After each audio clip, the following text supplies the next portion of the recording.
Good evening, ladies and gentlemen, and welcome back to Session 3 of the Dragons of Stormwreck Isle. Our last time our adventurers went and visited the Seagrow Caves. They fought a giant plant octopus and a whole bunch of tiny little mosquitoes that just about killed the entire party. They met some fancy little mushroom people. They killed some fire snakes and fixed the cave so that it's not filling with sulfur smoke anymore. They got the Heartgrove mushrooms that what is his name? Tarak had sent them after. They brought them back to Dragon's Rest, and Tarak rewarded them with 2 health potions each, as well as an elixir of health each. Which, by the way, Beard, I already added those to your inventory. Awesome. Just to make sure everything was ready. So, as you guys came back... You want sweet tea? Yeah, please. Thank you. As you guys came back, you guys went over to the Kobold Inventor, which is just a couple doors down from Tarak, and you were able to sell those obsidian pieces to get 300 gold pieces, which is about 50 gold each. Well, not about. It is exactly 50 gold each for everyone in the party. And let's see here. Roland, are you going to go ahead and buy that leather armor? Yes. Just to give you a little bit extra protection. So you can go ahead and add that to your inventory. It's not normally leather part armor? of... Yeah, just basic leather armor. It's not normally a part of what she sells, but since you're extra squishy and didn't have any, now that you can wear light armor, I figured I'd give you a little boost. And now you guys were... I believe your next task that you were going to do was going to go out to the wreckage of the Compass Rose, which is a ship that, let me show you the main Stormwreck Isle map. So you guys are right here at Dragon's Rest, and all the way down here, at the end of this area is the wreck of the Compass Rose. It is a ship that shipwrecked, oddly enough, a while back, and it's been constantly basically feeding zombies into Dragon's Rest. And so they've tasked you with going and clearing out that shipwreck and seeing if you can find the source of the zombies and the source of everything that's been going on. And they even are going to lend you a rowboat that you can use to get out to the wreck of the Compass Rose. So, are you guys all geared up and ready to go and hop in the rowboat? Sure. Yeah. I think so. Alrighty, let's see here. Go back up to here. Alright, so you guys make your way, you leave Dragon's Rest, you hop in the boat, and you row out towards the wreck of the Compass Rose. And you approach this area. Where's it at? Ooh. Pretty. You approach this area, billowing clouds of steam emerge from the rocks ahead, and the air grows thicker with moisture. As you round a bend, you can see a cove where a hot spring burbles up from the rocks and spills into a pool before draining into the ocean. The turquoise water is luminescent, and the gray basalt edges of the spring are lined with vibrantly colored mushrooms, which occasionally burst in a shower of rainbow spores. Can I have everyone give me a perception check, please?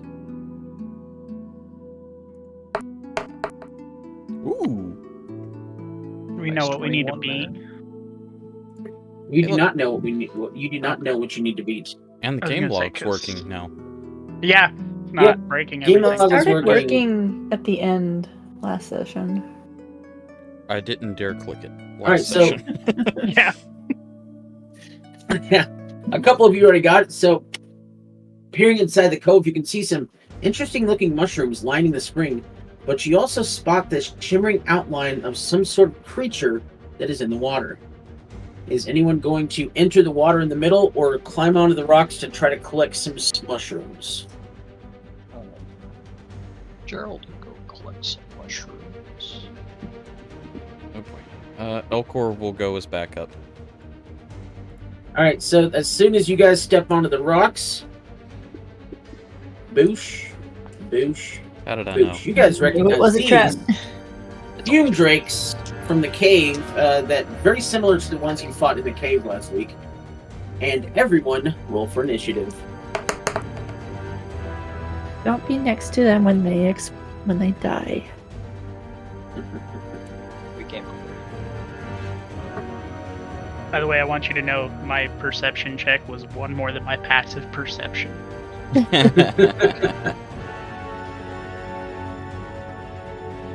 I only went with Gerald so that he wouldn't be alone when something jumped out of the water. My Listen, initiative wasn't ridiculously high this time. I learned last time not to be the first person into something. Well, I mean, All right, so Elcor, what was your initiative? 15. And Gerald 17. and Guahir. 3. Oh no. Looks like a 3. Iolo 14. 14. Mako looks like also a 3. Also 3. Also a 3. And Roland got an 11. So now between Mako and Iolo, or not Mako, between Mako and Mako and Guahir, who has the higher dex? I have a +2. Guahir, what is your dex? 0. So that means that Guahir is going to go after Mako. So that's going to be a 3.1, and Mako is going to be a 3.2. Let's see here. Roland had 11. All right, starting us off, Drake number 1 Oh, is joy. going to come over here, and let's see here. We're going to do a scalding breath, and that is going to hit both of you, I believe, because it's a 15-foot. Is it a cone? Yep, it is a cone, so that will hit both of you. And that is a. You guys need to make a dexterity saving throw. Alright. Just those two. Hey! Hey, you both pass, so you both take Great. 1 point of fire damage from the scalding breath. 1. Let's see here. 1 point, because it was 3, but you take half, so that's 1. That was impressive for the old man. I don't I know, right? see myself. Next There's 2 Makos on the boat, by the way. There is 2 Makos on the boat. I'm sorry. One second. Iolo said, I'm stay back here, y'all. Let's see here. Players. And Cast minor illusion, but instead of myself, I just cast another Mako. Alright, so next up is Gerald. Alright. Start things off with the rapier for Greek number 1. Okay. 12. 12 will hit. Alright. For 9 points of damage. Alright, so you attacked Drake number 1. Alright, will that be it for your turn?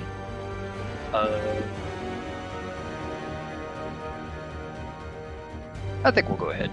End it there. Okay. Next up is Drake number 2. And their speed is 30 feet. I believe they will be able to get over. Yeah. Okay, so Drake number 2 is going to come over here and also do a. I need you both to make a dexterity saving throw again. Ooh, 20. I wasn't expecting as much this time. Oh no. All right, so 20 and a 14, you both still pass. So you both take 2 fire damage this time because I rolled a 5. So after that is 2. They're getting stronger. Or half roll, rounding down anyway. All right, next up is Elcor. All right, Elcor.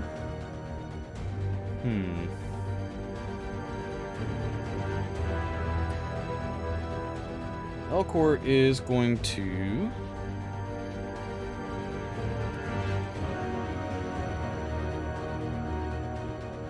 He's going to use his mace Okay. on Drake number 1. I'm gonna come over this way. Okay.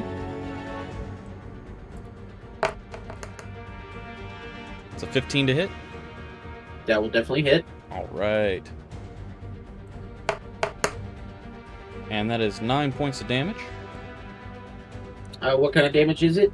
That is bludgeoning damage. Okay. He is not looking good at all. All right, and I'm going to use the rest of my action. No, I'm not. I'm gonna stay right there. I thought about that, but no, I'm too close. I've learned from the last time. All right, Iolo, you're up. Okay.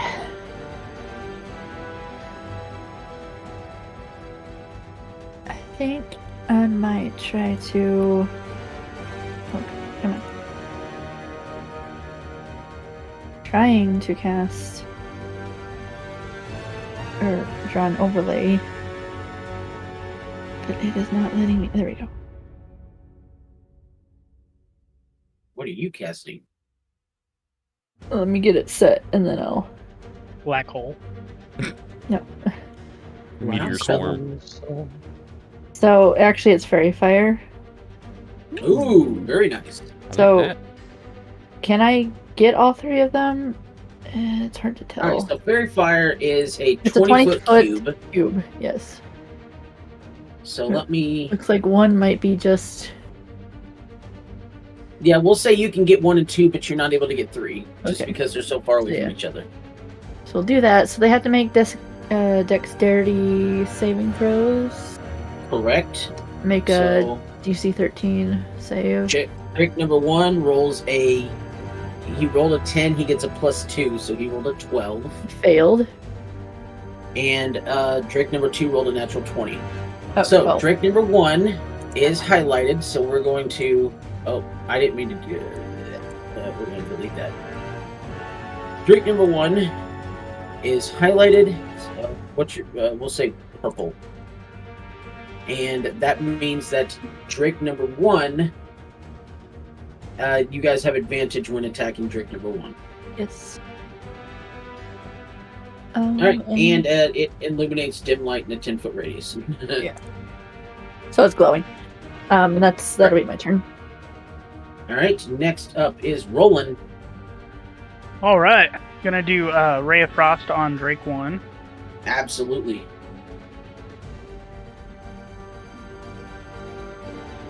Unfortunately, that will not hit. Yay. You can do a bonus action. I mean, I could, Did but there'd be no you- point. Did you Oh, you get advantage. Roll again. manage? Sorry. Yeah. Watch this be it's the same number. Exact same number. Well, I tried. That happened a couple times last night. Mm-hmm. So that's Thomas great. does that a lot. Oh, he does that so much. I keep calling Thomas. Trap does that a lot. Yeah. So are you doing a bonus action? no, there wouldn't be a point in me doing it right now. Okay. Next up is Drake number 3, and he is going to come over and once again do a bit of a. You guys need to make a DC Constitution saving throw. No, that's not right. Dex. Again. Dexterity saving throw. Yeah. Yeah, that one didn't go as dice well. is gone. Ooh, Alright. Elcor's needed All right. out. Boy, I'm You're rolling. getting old there, man. All right. Gerald, Elcor, you take 2 points of fire damage. Gerald, you take 1 point of fire damage. I rolled a 2. Yay! Hey, I'm liking these rolls compared to the other night. Yes, Mako, I am too. Yeah. I rolled a. So far, I rolled a 3, a 5, and a 2 for the damage. All right, Mako, you're up. Awesome. Okay. Don't forget that if you attack Drake 1, you get advantage, which means you get to roll twice and take the higher number. Okay, I'm gonna do that. Or you can roll twice and get the same number. That's also very possible. Hopefully get a higher number. We'll hit him with the great numbers. Do it. 18 hit. That'll definitely hit. Try again in case you get a nat 20. 4 damage. You That guys was watch with as advantage. Oh. Okay, I see it.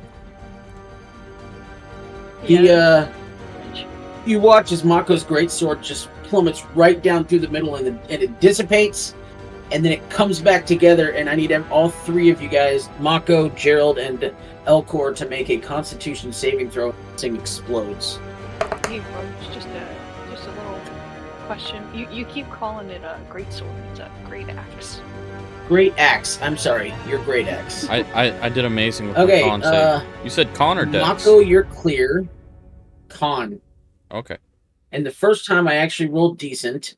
Gerald and Elcor, you guys take 8 points of poison damage. Ouch. But Drake 1 is the dead. I feel my fairy fire was a little It wasted. was short-lived, but it was useful. Next up is Guahir. Let me get Discord back open. The explosion radius is 5 feet. So they are all within 5 feet of them. And I'm assuming the drakes being the same drakes, the other one wouldn't take damage, right? The other one wouldn't take fire damage. Someone hit him with fire. That's what he... Well, I meant Drake 2, because Drake 2's within 5 feet. Oh. Are they immune to But their own Drake 2 is explosion also damage? immune to poison damage. Yeah, okay. The drakes are immune to fire and poison damage. Guahir feels like a bit of a zombie with a headache this morning, so she picks up her halberd, trudges over to Drake 2, and says, "Not today, Satan's whiskers." I think that's what I drink anyway. And whack it over the head. And I'll point out that the reach of a halberd is 10 feet. Alright, whack it with your halberd then.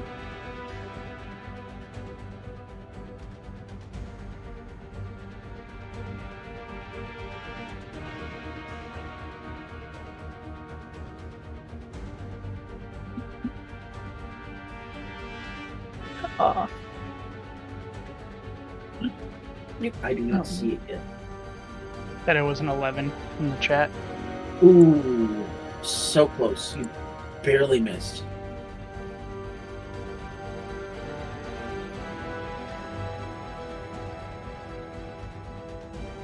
In my defense, I'm seeing 3 of them.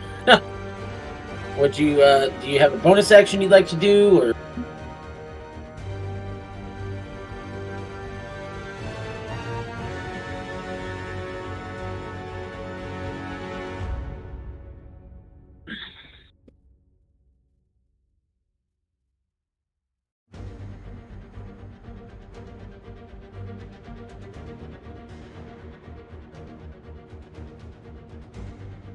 Not today's Satan's whiskers. That's pretty good. Thunderous Smite, that only happens when you hit. Thunderous Smite is only if you hit something you can add Thunderous Smite, just like your Divine Smite. It just does thunder damage instead of radiant damage. Alrighty. We're going to move on to Drake number 1 is dead, so we're going to move on to Gerald. Back to the top of the order. You said if we attack Drake 1, we have advantage. Drake 1 is dead, so Oh yes. Fairy Fire no longer applies. Unfortunately. Then we shall go for Drake number 3. Do it.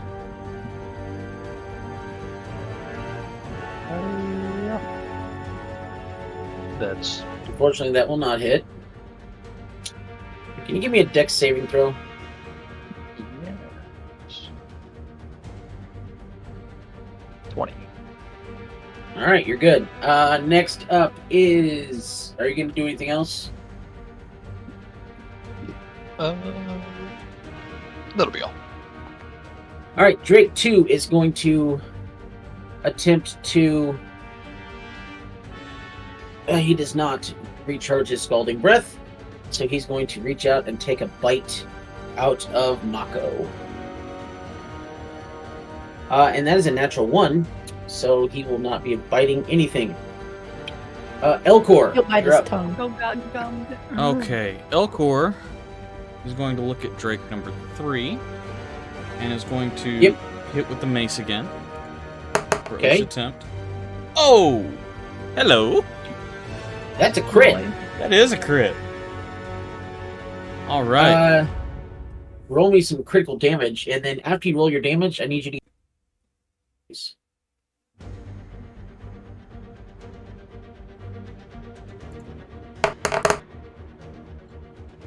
All right, so that is 6 plus 3, so 12 plus 3. Be 15. 15. Ooh.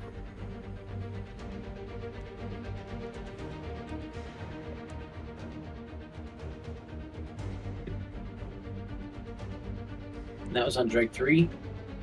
Yes, that's on Drake 3. And then, can I get a dexterity saving throw from you? Do I have to? Yes. Wow. Okay. All right. Now, another Okay. crit. Double crits. All right. Next up is Iolo. Oh, is that complete save, or is that...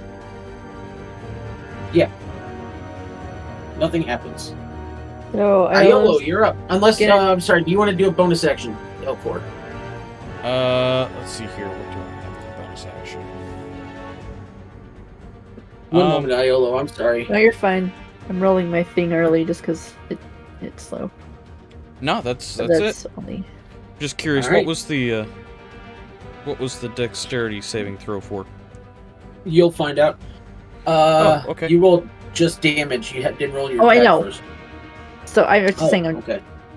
Vicious Mockery is a save. So Drake 3. Oh! That's what kind of save is it? Wisdom. Wisdom saving throw. 13. Its wisdom is a +0, so Something. it rolled a natural 20. Gosh darn it. Boy, you and that vicious mockery, man. No, Just they're just bad they're just luck. she just goes against strong-willed creatures. They're No, they're normally it's not- thick-skinned. I mean, it has a +0. I just every Yeah. time you play vicious mockery, I just roll really high. They're thick-skinned. What can I do? Next up is Roland. Yes. Gonna try for a Ray of Frost again on Drake 2. Okay. You do not get advantage this time, unfortunately. Yeah, got a That 12. will hit barely. Yay. You don't gotta throw the barely in there. Well, I'm He has too so much I'm letting dramatic everybody knows I know. so that they know what the AC is. It's so mean. The 4 points of damage. Mhm. Next up is Drake number Trey. Drake number Trey is hurting, and he's going to go after Elcor, the one that hurt him. He's going to attempt to recharge his Scalding Breath, which he will not. So he will attempt to bite Elcor. That's a 9 plus 4 is 13. That does not hit.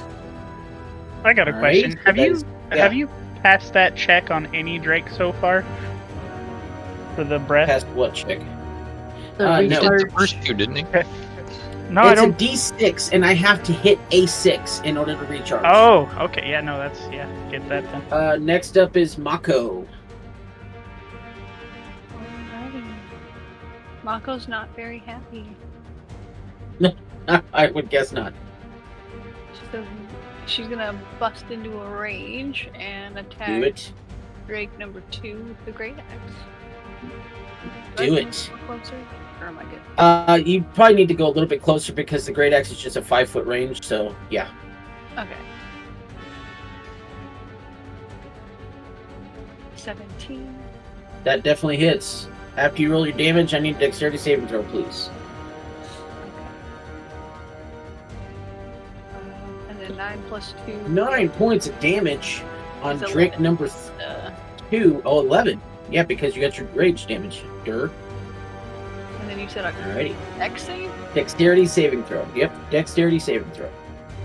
That doesn't look very No. good. Alright, so as Mako goes and swings the greatsword, she goes to put her foot back down and she slips and she falls into the water behind Drake 2. However, as she's in the water, what is your hit dice? A D12, I believe. Barbarian. D12? And then what is your con modifier? Actually, go ahead and roll a D12 for me. Just a D12. Yep, just straight D12. And then what's your Constitution modifier? A 3. Yeah, +3. 3. So as you're laying there, as you splash into the water inside the spring, you gain 12 hit points. It's the spring of youth. Next up is Guahir. Now to answer Beard's question from earlier, all the people who are standing on the rocks, I'm having you roll dex saving throws because those are slippery rocks, and every time you make an attack, there's a chance you could go head over heels into the spring.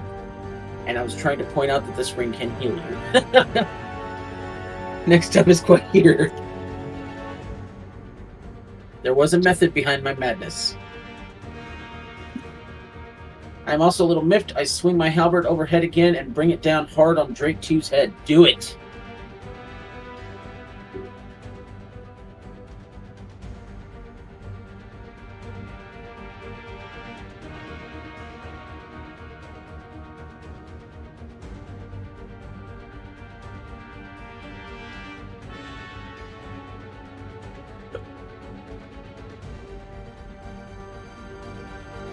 $15 will hit. Roll me the damage, and then also roll me a dexterity saving throw.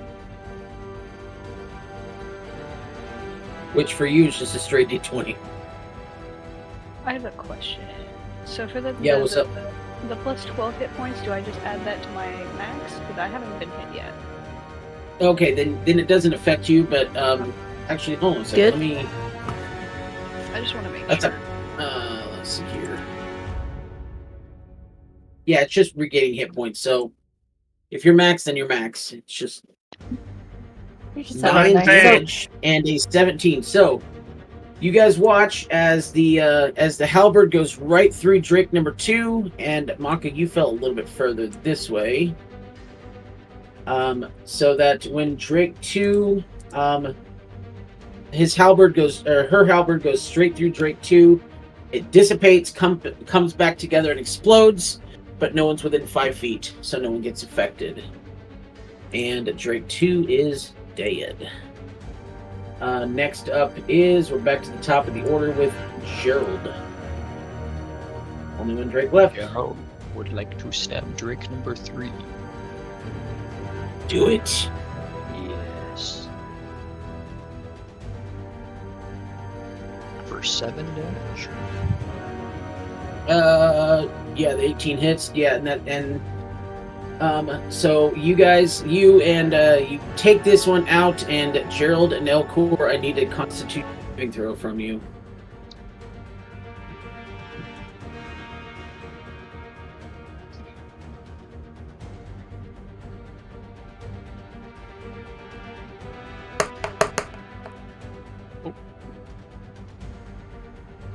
Okay, Gerald, you pass. You do not take any damage.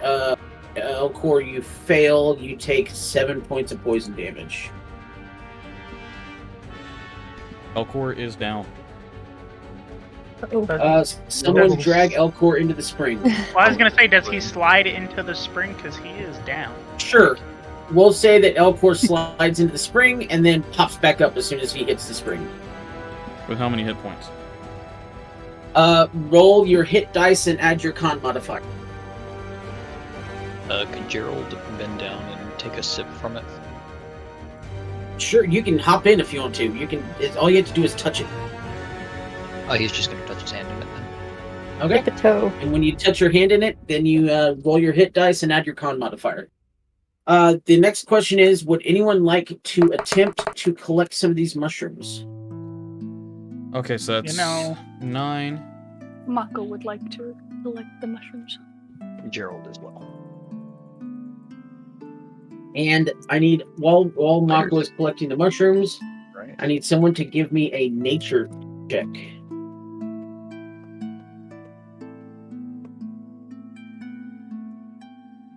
I quit. I'm rolling 9s tonight. Gotcha, Gerald. So Gerald rolled a 9 too.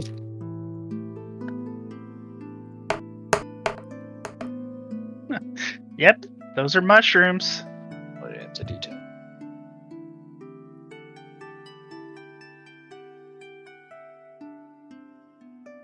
So we got Roland, we got Gerald, we got Elcor. There's 3 chances left. I guess, even though Iolo is not A 9. much of a nature person. We all just think these are mushrooms. That's what's happening right now.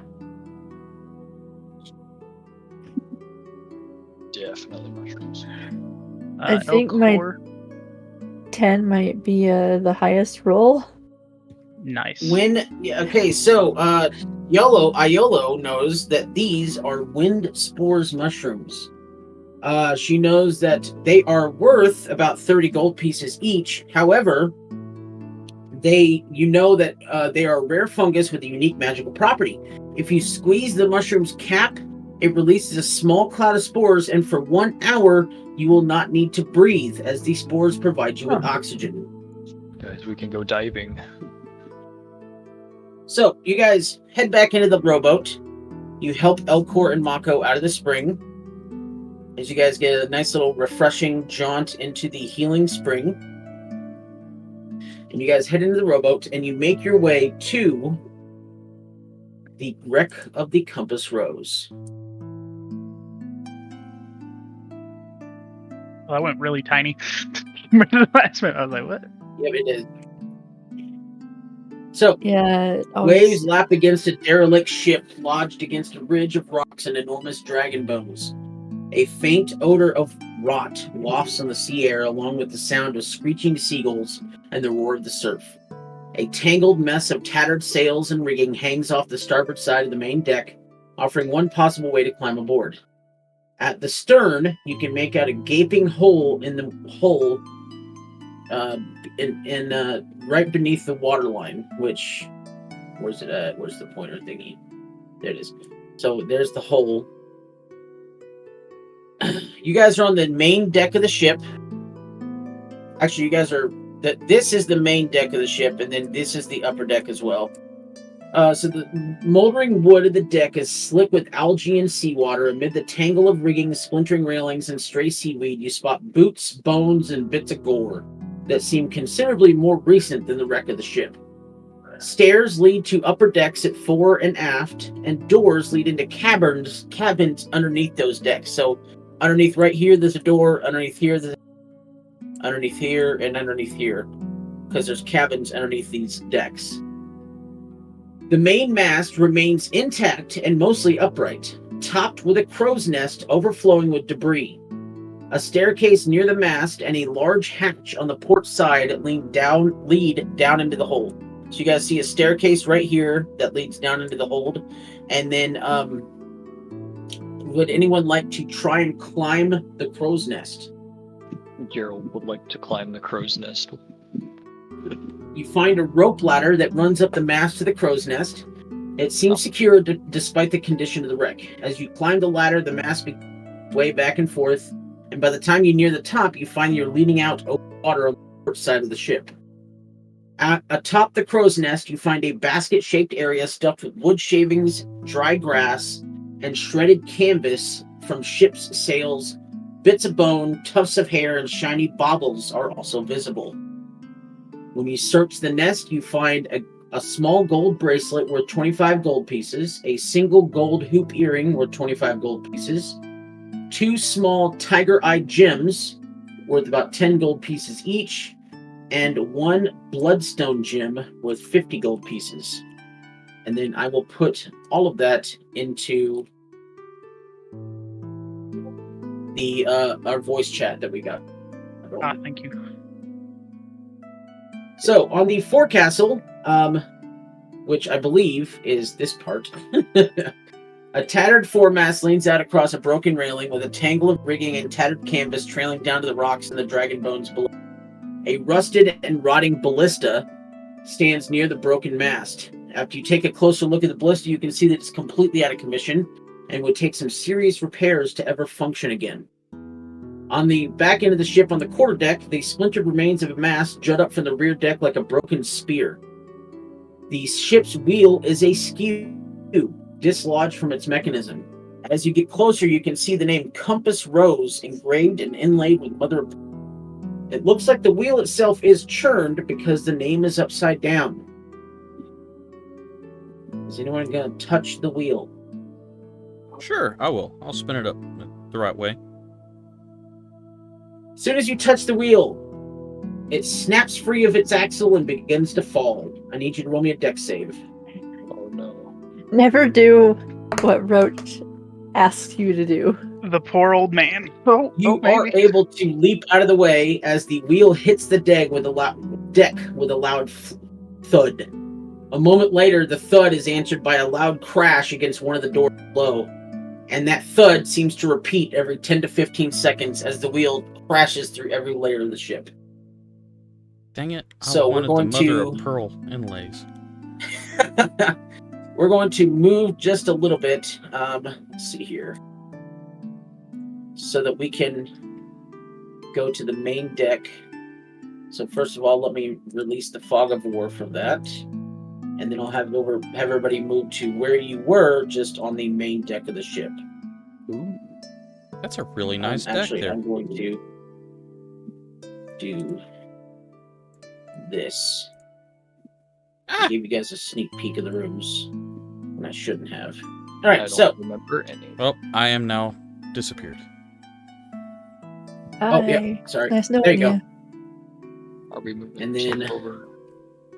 Yeah, move yourselves over, please, and then I will. Well, I guess we can leave that open. All right, so this is the main deck of the ship. So, is anyone going to attempt to open these doors? They all seem to be locked.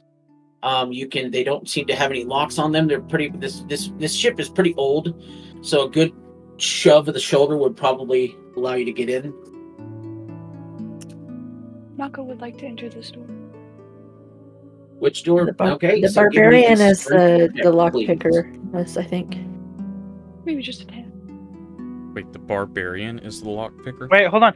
Remember Yeah, when she you can said? just charge through Great doors. No, remember when you Oh. said, "Why do you have so many crowbars?" Example A. Exactly. Mako, give me a strength check. Click the strike. Yeah. No. Yeah. A 14. Oh yeah, definitely. So as The door. Mako breaks the door open, the door crashes open to reveal 4 drowned sailors in the cabin. So you crash the door open, and I need to go to the eraser part. You crash the door open, and as soon as it opens, boop, boop, boop, boop. To reveal 4 drowned sailors in a cabin that must have once been luxurious. A bookcase, half collapsed, holds waterlogged and disintegrating books and scrolls. The polished wood desk leans awkwardly on 3 legs. It has an ornate compass set in its center. The bed is covered in rotting bedding and sags in the middle, and a jagged hole gapes in the floor beside the bed. So as soon as you open the door, everyone roll for initiative. This is why we don't have nice things. Hey guys, I think I found a problem.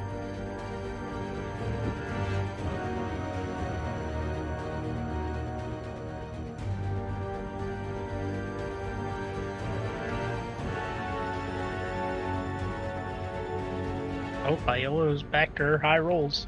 I didn't beat Gerald though. Alrighty, let's Later, go this ahead will and be start prepared. with Elcor. Looks like Elcor rolled a 10. Gerald rolled a 22. Jeez. Wahir rolled, I do not see. Oh, 15. Wahir rolled a 15.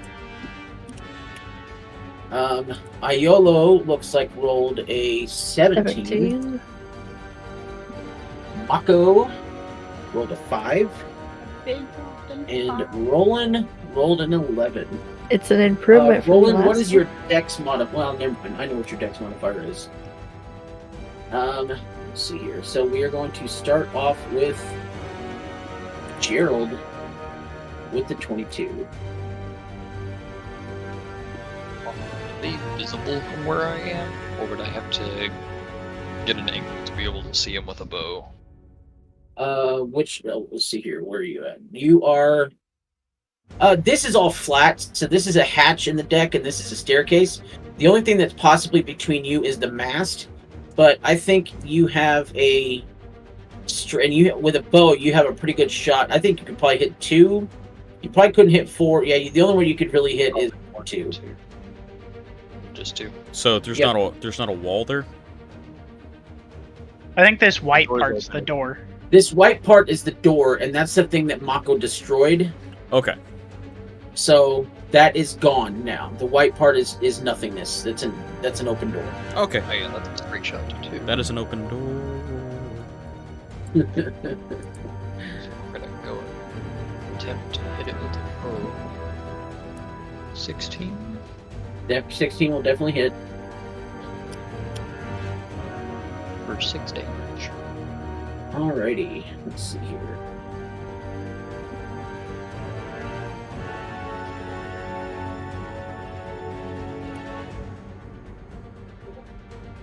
And that was number 2.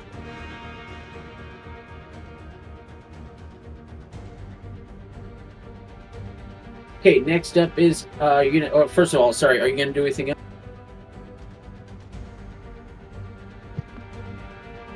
That'll be all for this turn. Okay, next up is Aiolo.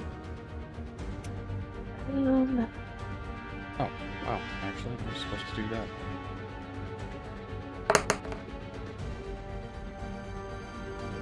So could what ones would I be able to see from where I'm at?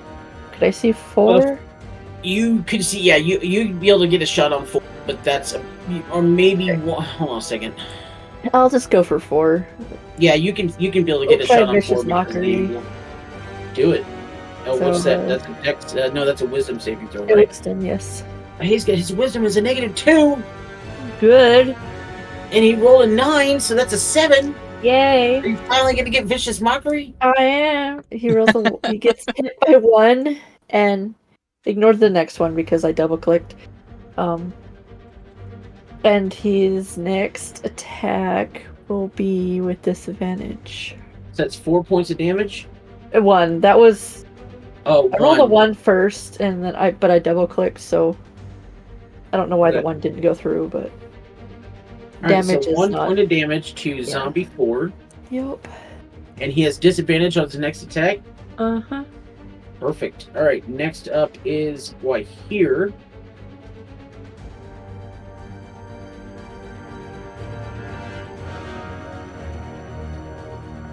When I see the zombies, I perk up with a huge pointy-tooth smile. I take out my shield and Morningstar and say, "Don't worry, guys. I think I got this." Run over to the entrance and swing at Zombie 4. All right, so move your... Oh, yeah. Take a shot at Zombie 4. All right, let's see.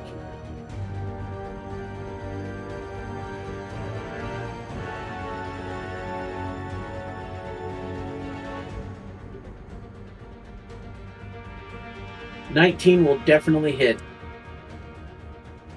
Roll your damage, and I'm assuming you're going to pump a smite into this.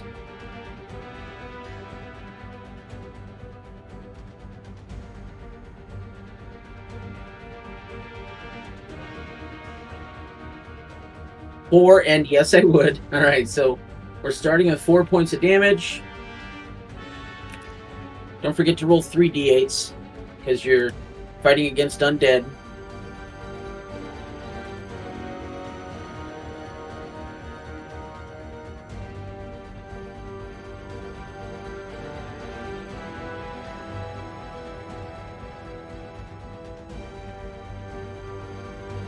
So I'm assuming with the Morningstar, that's going to be 4 bludgeoning and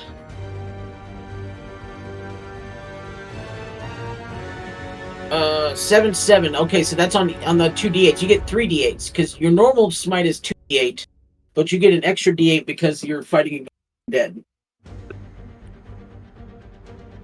So roll me a d8 again.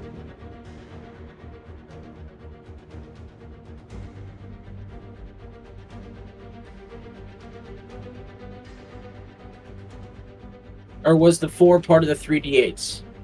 Okay, 2. Alright, so, Guahir takes it. She runs up with her Morning Star and shield, and she takes a shot at Zombie 4 and whacks it. And you see this bright light, and Zombie 4 is not looking good. They look like you could blow on them and they'd fall over. All right, so next up is Zombie 4, and Zombie 4 is immediately going to take a shot on Guahir. With disadvantage. With disadvantage. That's good because the first, well, they were both 19s. I tried. So that's going to be a 22. I'm assuming a 22 hits. Yes, all right. So that's 3 bludgeoning damage. Next up is Roland. All and by the right. way, Roland, you can get a shot on Zombie 3 through Guahir. Okay. I'm gonna If shoot. you'd like. Yep, that's exactly what I was gonna ask too. So Zombie 3, I'm gonna do Firebolt though. Okay. Guahir's a wide stance. Firebolt 8 will hit. It will. I was sad for a minute. Yeah. Their AC is real low. 10 points of damage with Firebolt. Let's see here. Are you gonna do anything else? No. Does it catch on fire? It does not catch on fire. Dang. It's wet. You might have dried it off a little bit.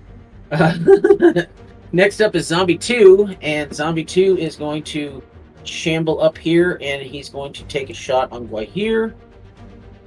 He is not disadvantaged. That is 11 plus 3 is 14. That will miss because Guahir just told me that they are 18 AC. So next up is Zombie 1, and they will get as far as they can, but they cannot. There's limited room here, so they're just going to move up to there, and that's all they. So next up is Elcor. All right. Elcor is going to try to push past Guahir if he can. Yeah. He's going to put himself right in the middle of all these zombies. Okay. Ooh. I You know doing what you're gonna Thunderwave? do. No, I know exactly what he's I going like to where do. this is going. So I'm going to cast Word of Radiance. Yes. So I need a DC 13 con save. From I think Beautiful. all of them. All of them, yes. Yes. DC 13 con save. All right. Zombie 1 gets a. Let's see here. That's a 19 plus 3, so that's 22. Okay. Zombie 2 rolled a natural 20. Zombie 3 rolled a natural 1. Okay. And Zombie 4 rolled a 15 plus 3, maybe So- 18.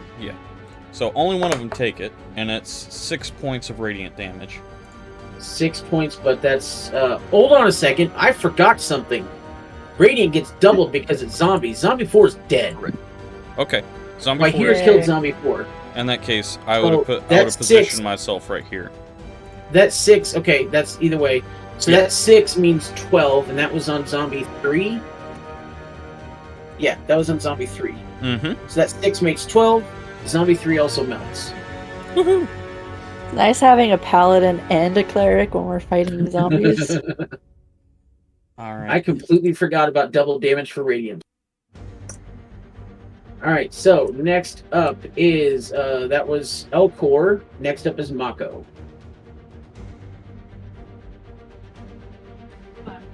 Mako's going to run in here. I'm standing next to Guahir as possible. Okay. You take a shot on Zombie 2. Yep. Would it be advantage because of Elcor? Yes, 100%, because Elcor is flanking. Ooh, 22. Definitely hits. Don't forget to mark Zombie 3.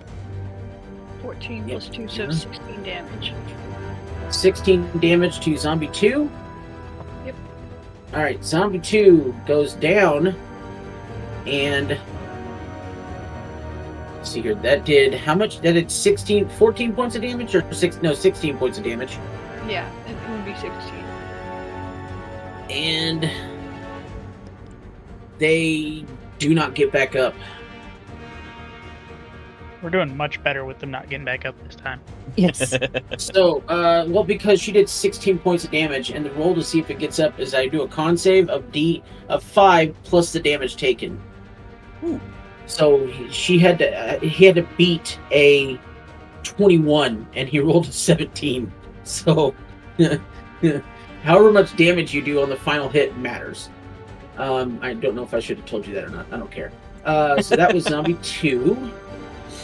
And next up is who was that? That was Mako. So we're back up to the top of the order with Gerald. And Gerald, I don't know if we got a shot. Zombie 1. I don't say Maybe you got if you two move- people right at the doorway. Yeah, you got 2 people right at the doorway.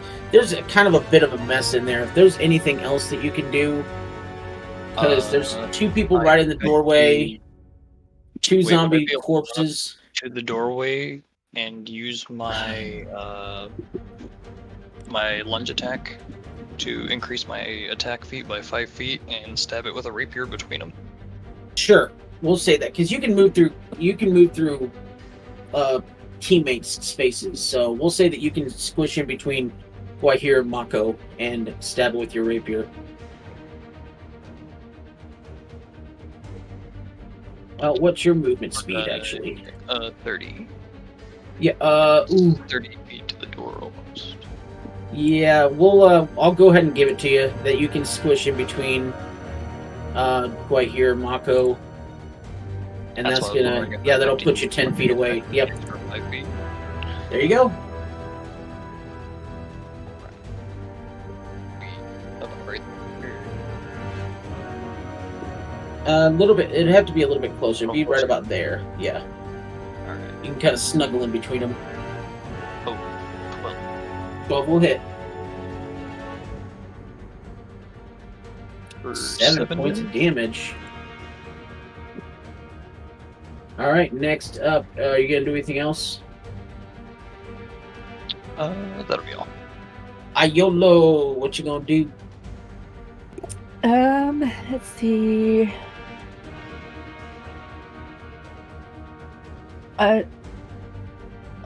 Whatever zombie 2? Is that what's still alive? I can't tell. Zombie There's a Zombie big- 1 is the only one left alive. This Yep. one right Okay. here. Can I see that? Or do I need to move? You probably need to move up to about here. Because it's hard to even tell where the door is Yeah. anymore. So I'll try to do Vicious Mockery on that one again. Alright, so that is the Wisdom 13 saving Wisdom throw. save, yeah. They rolled a 19, so that'd be a Oh. 17. Stop rolling high. I'm sorry. I can't help. Right here. Right here. Open the other door. Fire! Wait, a fire spell on a wooden ship?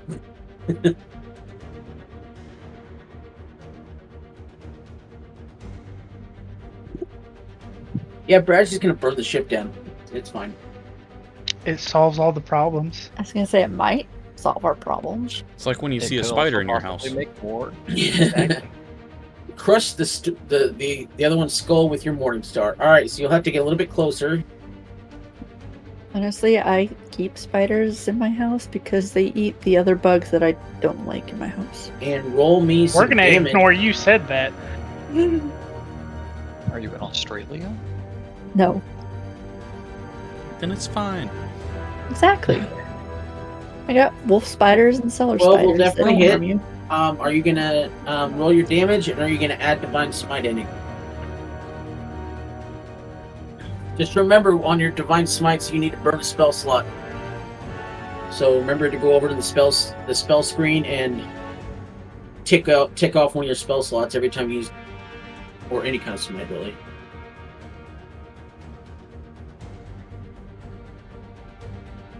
$5. You think you'll save it for now? All All right, so 5 points of damage. That's bludgeoning, so it's just regular damage. Next up, are you gonna do anything else while here? Can we see the rest of the room? That's another room, I think. Oh, okay. Yeah, there's 4 different rooms. So, okay. So next up is Roland. You'd have to move down by Iolo to get a shot on zombie 1. Okay. Kind of a packed room in there. Yeah, that's what I'm like. I don't even know if I should cast the Roland's spell. just gonna be like, "Everybody duck!" And oh, Where? Go ahead, Mitch. Yeah. Mitch got a question real quick, so. Mitch has a question. Would I have advantage on that attack since we're basically all flanking it? No, because there's nobody behind it. Because right now, there's nobody on the other side. Because flanking is when somebody's on the opposite side of it, and there's nobody on the opposite side of it. Sorry. I mean, you still hit it, but I guess you were trying to get that crit damage. Firebolt 17 will hit.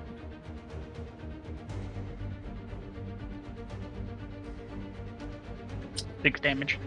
6 damage. It is not looking good, but it is still up. And that is next it for me. is Zombie 1, and it's going to try to take a swing at Elcor since he's right there. Go for it. That is a 3 plus 3 equals 6. Yeah, I don't which think that beats equals a a 17. miss. Dang. And Elcor, he just took a swing at you, and now it's your turn. You said he's not looking good? No, he's not looking good at all. I need him to make a dex save. Dex save. Yeah, we're gonna do Sacred Flame at him since he's the only one left. That's 12 minus 2 would be a 10. Nice. Yeah, it's a 13 dex save, so we're just gonna go ahead and do the 3 radiant.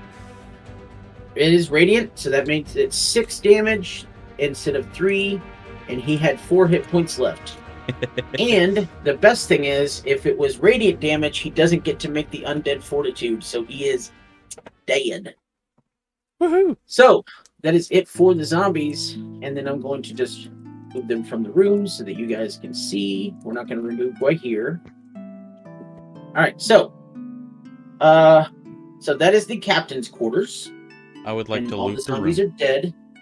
You would like to loot the room. All right, so you take a look inside the captain's desk and you find a pouch containing 50 gold coins, gold pieces, whatever, a set of cartographer's tools, a dagger, and you also see a compass that could be worth a pretty penny that is currently embedded itself into the desk. I Would hit you the attempt desk. It's pretty Oh, I easy to pry free, so Oh, okay. that Then I'll just compass do is that. worth 25 gold pieces. Do you have dark vision, I believe? That is a very solid question. They do not. Oh, okay. I remember playing as a Dragonborn. I never had dark vision, and it was frustrating. All right, so I do you do. guys want to... All right, so do you want to look down in the hole? Yeah. Mako wants to look. You see a lower deck scattered with barrels and crates. Can you That's it. So post informative. the list of things that I got in there? Yes, I will. So, let's see here. Pouch containing 50 gold pieces.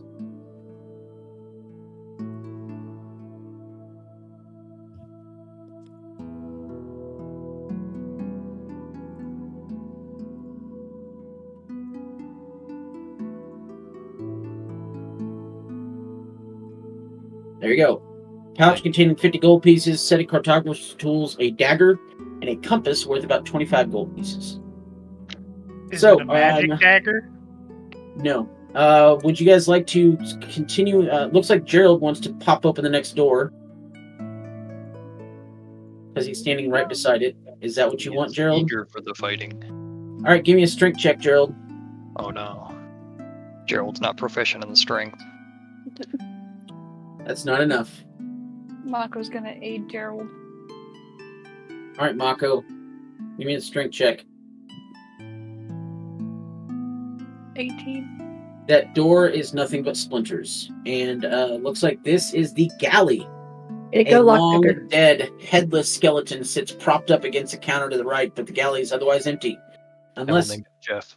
did the skeleton just move? Probably. Give me an investigation check. I think we're paranoid.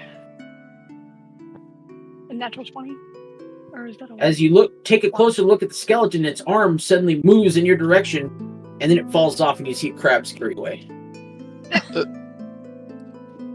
Well, At least it wasn't a spider. All right, are you guys going to continue investigating rooms, or are you going to go down in the hole? That's the spider of the sea. stay away from the Spider skeleton. of It's the- infested with crabs. Is Sparkle able to look kind of down this like stairway? See if there's anything like at the bottom of the steps? You can. Do you want to go down the stairs, or do you want to keep looking at the rooms up here? I'm gonna break that door. Elcor is going to break this door. Iolo, are you going downstairs? Or are you going to wait for the party? No, I'm gonna wait. I'm not gonna go down there by myself. Okay. Oh. Iolo, give me a strength check. Elcor?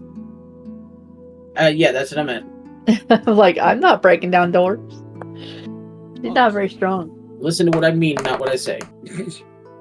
Dwight here had a question as well. I might have done That door does not exist anymore. So, just 1 minute, Mitch. I'm going to read this out, and then I'll look at the chat. So, 6 double bunks line the edges of this cabin. Personal effects are strewn about the room, and a faded portrait hangs on one wall. I would like to walk into the room, look at the faded portrait, and lay down on a bed. Taking a look at the portrait, you see a young couple smiling and embracing. Written across the bottom of the portrait are the words Aletha and Brastos, together forever. The black-haired woman wears a sailor's uniform similar to the tatters worn by the zombie of the ship, and the blonde-haired man wears a merchant's fine clothes. All right, so let's see here. You walked in and laid down on this bed, right? Yes. Go ahead and give me a DC 10 perception check. Oh, okay. I shouldn't have given you the DC. Go ahead and give me a perception check. It's a 16. Okay, right before you lay down on the bed, you notice that right around here, pretty much in the middle of the room, there's one floorboard that's about an inch higher than all the other floors. All right. I lay down and I shout out, "You guys can come take a look at this picture. It's very nice, but watch the floor. It looks like something's not quite right." And I'll point to the raised tile. Would anyone like to do an investigation check? I can try.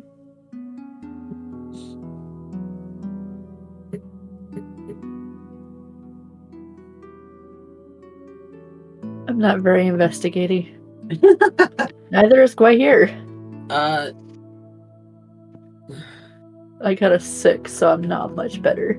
Would a Oh, it just came through. passive 15 notice anything? Passive 15 investigation. Who had the passive and Gerald rolled a 20. Gerald and Roland, you guys recognize that this is a dark trap. Ooh. So you can try to trigger it from far away. You can try to. I don't think any of you has thieves' tools or anything to try to disarm it. Gerald's just gonna turn around, not say anything. Unless someone wants to try to do a sleight of hand check with not having proficiency. Elcor says, "Hold on, I have an idea."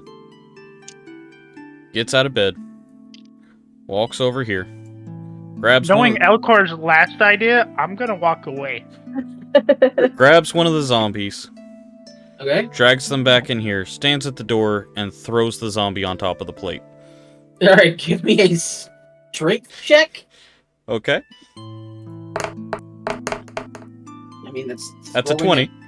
Yeah, okay, so you throw the zombie over and you land it square right on the trap. And you watch as it's about a second later, the zombie kind of plops up its body. And as you roll it over, you see 6 darts sticking into the chest of the zombie. And underneath the trap, you find a small compartment, and inside that, you find a sack filled with 200 gold pieces. Dang. I will split that among the party. All right, so are we gonna bust down the door of the last room? We didn't answer Mitch's question, and Didn't answer Mitch's question. Spike had a question as well. Mitch's question: would Gerald be able to slip downstairs unnoticed? Well, that was Spike, but Oh, Spike, you can roll a stealth check. What's the deck like? Would I need to roll something? I specifically want to know how dry it is. It's fairly dry. I mean, it's a little bit wet, but, I'd like to go over to this top right one.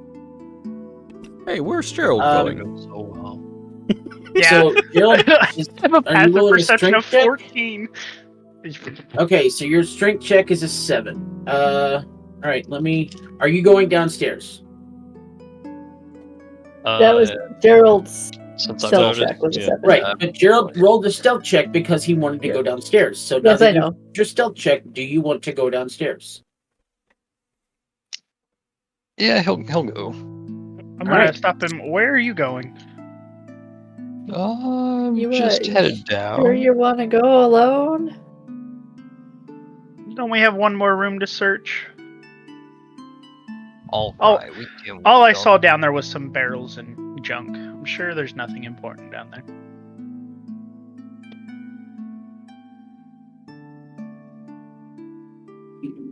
All right, so is somebody busting up at the final door? Sounds like White here was gonna try. I was gonna say definitely not me. All right, go ahead here. Give me a strength check.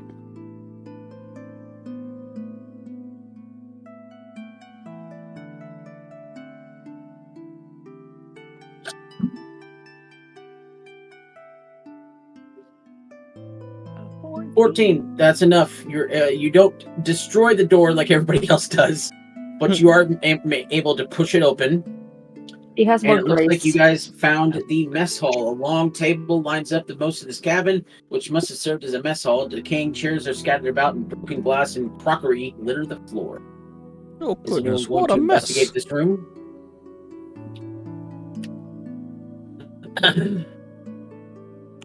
Sure, if nobody else is. All right, you don't need to roll anything. Oh. Looking around, you're hard pressed to find anything of interest. Now, I'm That hard was pressed to great. find anything of interest. Gerald, do you want to go downstairs? Yes. Okay, so Gerald said he's going downstairs. Mako will follow. So, let's see here.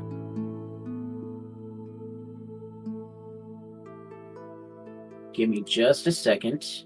Are we all going downstairs? Well, first, Gerald said he was going downstairs, and he rolled a strength 7, or a stealth 7. So let's see here. That is a 7 minus 2 would be a 5. 19, 17, 9, 7. So, this guy and this guy definitely notice you. This guy is off in his own world. So, Gerald, I will ask you to roll me a initiative. And Oh, 13. that's gonna be fun. All right, so let's see here. And if you look under the map next to the one we're on, underneath it's where we're at. Or where you're at, I should say. Yeah, where he's at.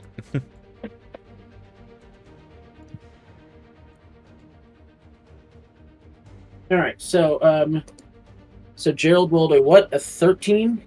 Correct. And then let's see here.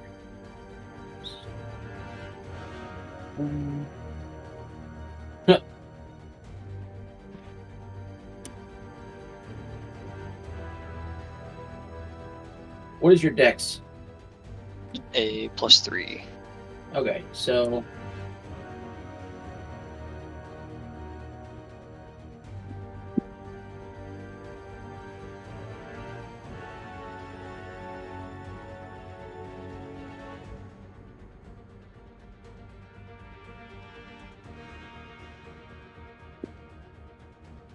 Gerald, you are up first.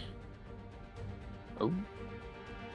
we'll do one round, and then the rest of your party can. Yes. Alright. We're gonna charge at zombie number 1 with the rapier. Okay.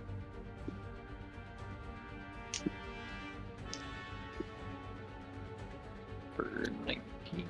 19 will definitely hit. 8 points of damage. All right. And Let's see here. where is it? So you charged him, so you're right up next to him. Are you going to do anything else? I'm gonna go ahead and use that action surge Okay, and attack it once more with the rapier. do it. 15 will definitely hit. Ooh, for 11. 11. Nice. Very nice. All right, so next up is zombie number 3, and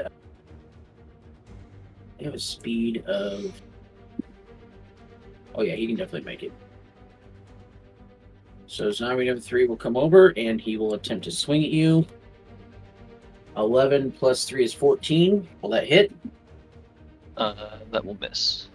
Okay, zombie number 2 And will come around and attack you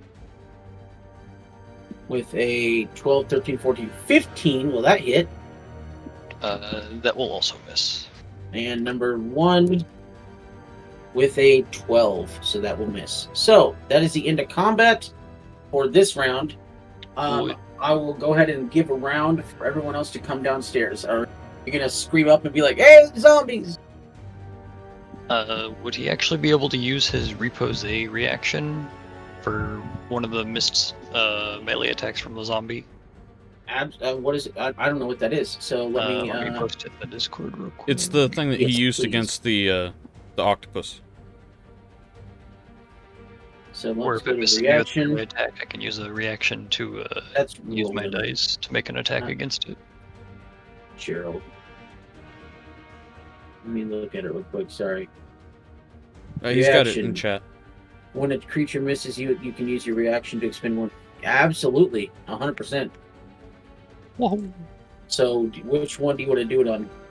You've already we're gonna done go pretty for- hefty damage to zombie 1, so you want to try to finish him off? Well, we'll go ahead and attempt to finish off number 1.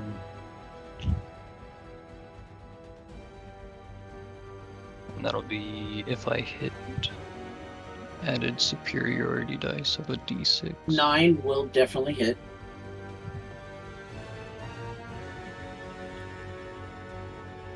For 6. 6 points of damage. 3. All right, so 9 points of damage.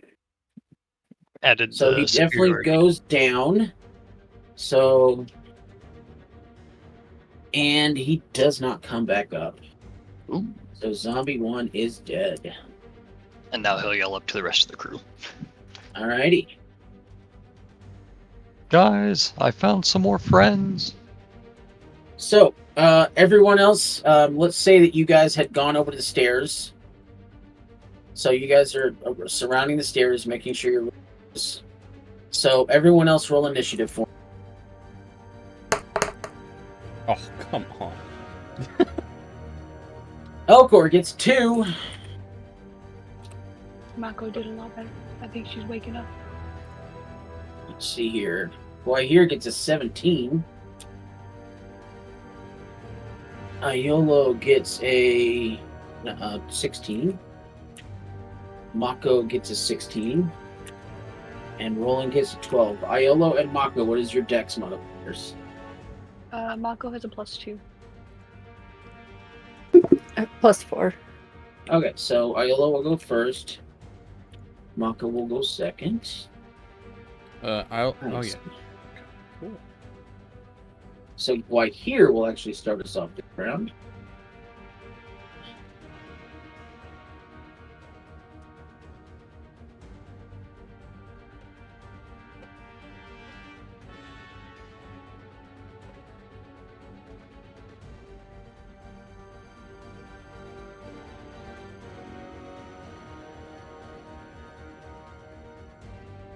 Just a second. I know he's probably typed something. From the top of the stairs, can she see zombie 2?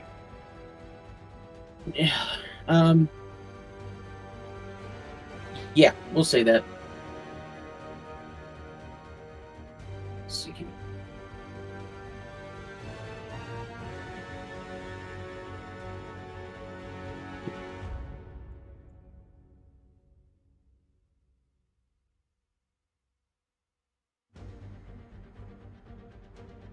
Give me just a second. Yeah, yes. That.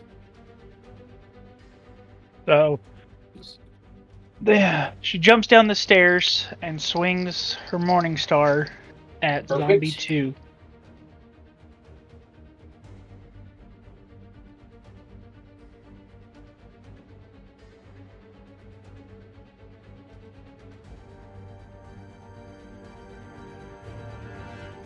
$17, right? 17.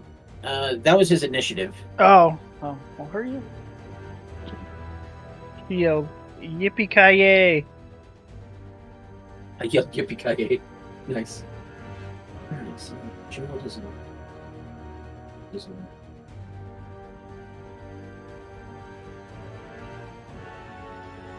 me see. Slow man.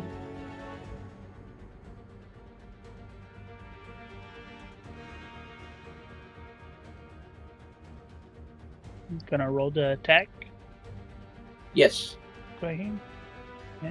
Do I hear you gonna roll to attack? An 8. An 8 will hit. Go and roll your damage. So if you flew down the stairs, then that would put here actually down here. Oh, zombie 1 is dead. 9 damage. Are you going to add any? Are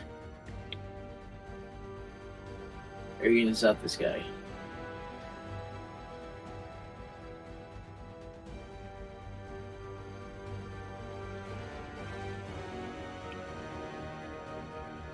You want to use smite on him? That's what I meant. Would you like I to got use you. Smite? Divine or otherwise.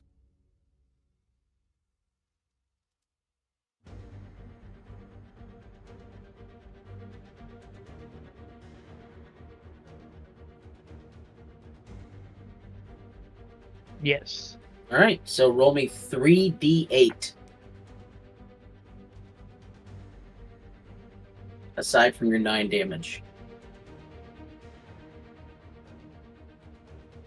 It's 3, a 2. That's And a amazing. It's That's Wow. amazing.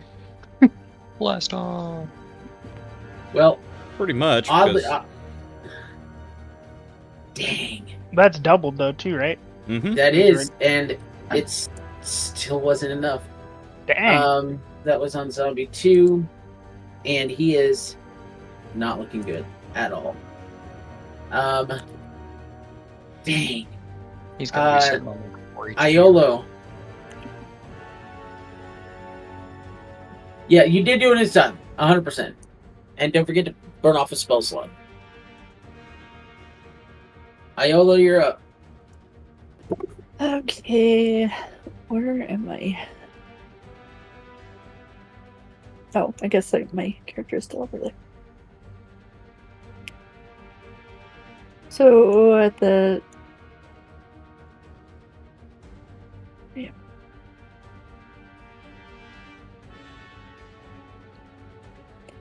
don't like that when I try to grab my character, the whole map moves. So can I see? I can see both 2 and 3 from here. Once you're okay, so you went downstairs, you'd be on the stairs.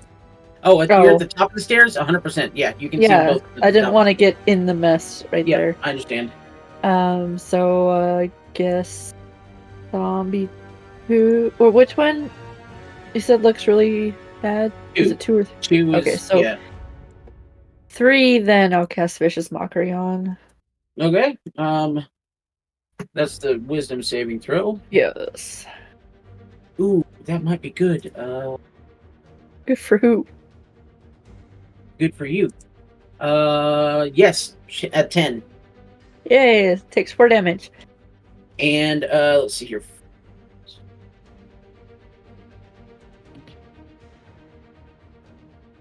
It does not get back up. Oh, I killed it? Yes, it had one. He needed. Mitch needed Well. 13 hit points, and he got 12 with the double damage. Wait, did you say He you got it were down to Wait, you one. were she was casting going for on three. No, I was the going. the healthier one? Sorry. Yeah. Oh, you attacked the healthier one? Yeah. Yeah, I was trying to. So Okay, I never figured somebody else would kill the lower health one. Yeah, and impose mind. disadvantage So on the other you one. did. Let's see, you Yes. did 9 points of damage. 4. That's what I meant. I mean, sure, if you 18. want to do 9 damage. Yeah, we'll take 9. All right. So next up is Mako.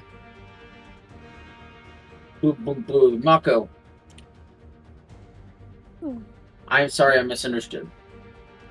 Mako's gonna come down. Gonna go ahead and just jump on in. Do it. I'm gonna go ahead and just kind of hit on the zombie number 2 with the great axe. Okay. 10. 10 will hit.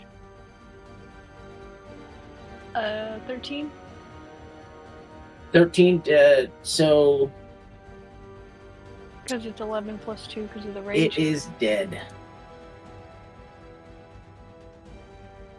You decimated this. You split it right down the middle.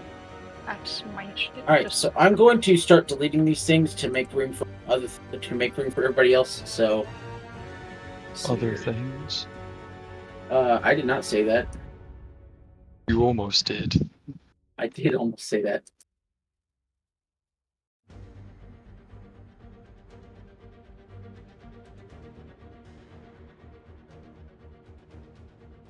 Next up is Gerald. Yeah, he just meant to make room for the rest of us when we come down.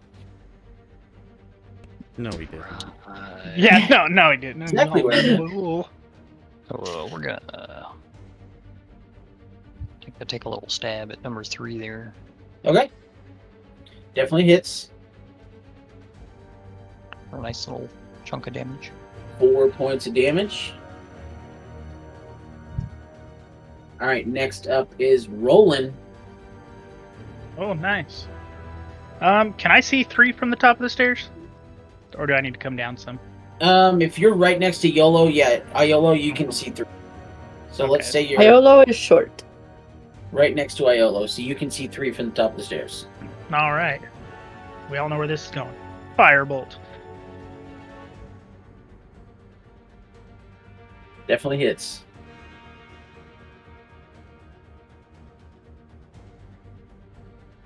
We're just gonna continue to do 4 4 points of damage. Alrighty, so as Roland takes a shot from the top of the stairs and hits zombie 3, Gerald feels something kind of creeping up behind him, and suddenly, let me find something here real quick.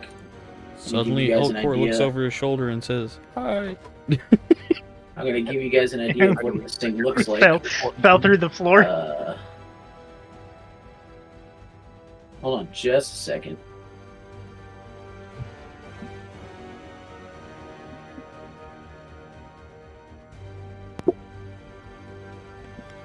I love the fact that there have been 3 zombies wiped out, a new boss showing up, and Elcor's still up on the main deck.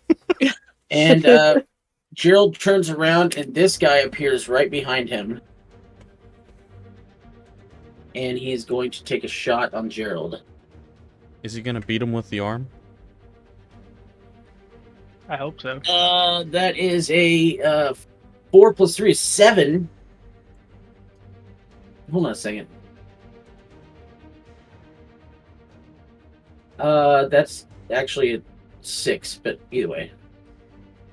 Is that gonna hit? A 6 will not miss. Will not hit. All right. So next up is zombie number 3. He will also take a shot on Gerald. 19 plus 3 is 22. Definitely hits. Let's see here. So then that's going to be 6 points of bludgeoning damage. I believe you are. Mitch wanted to know if he was Yes. 5 feet. Yeah, he is.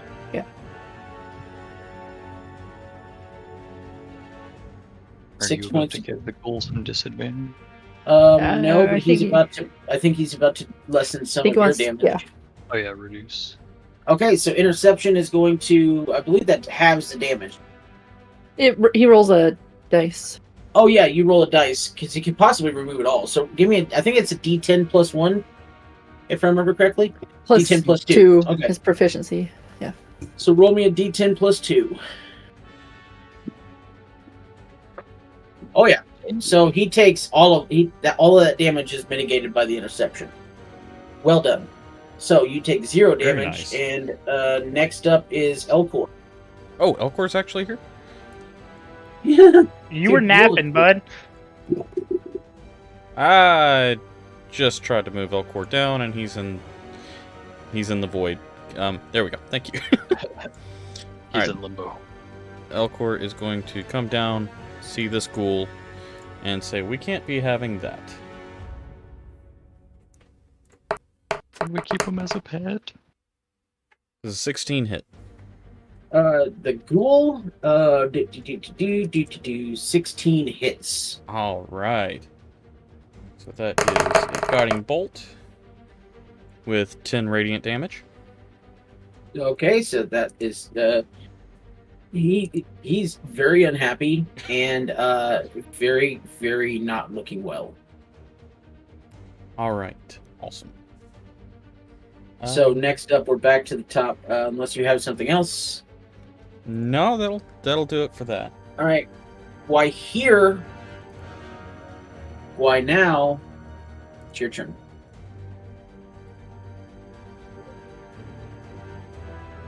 Move to Gerald's side and take on the ghoul with your Morning Star. Do it.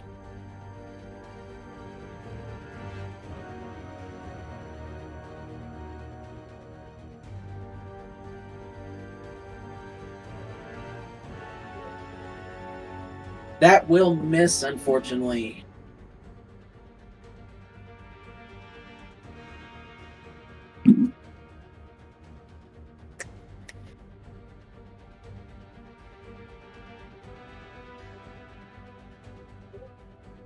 Okay, next up is Iolo. Already? Yes, So we got Zombie 3 and Ghoul. correct. Zombie 3 and the Ghoul.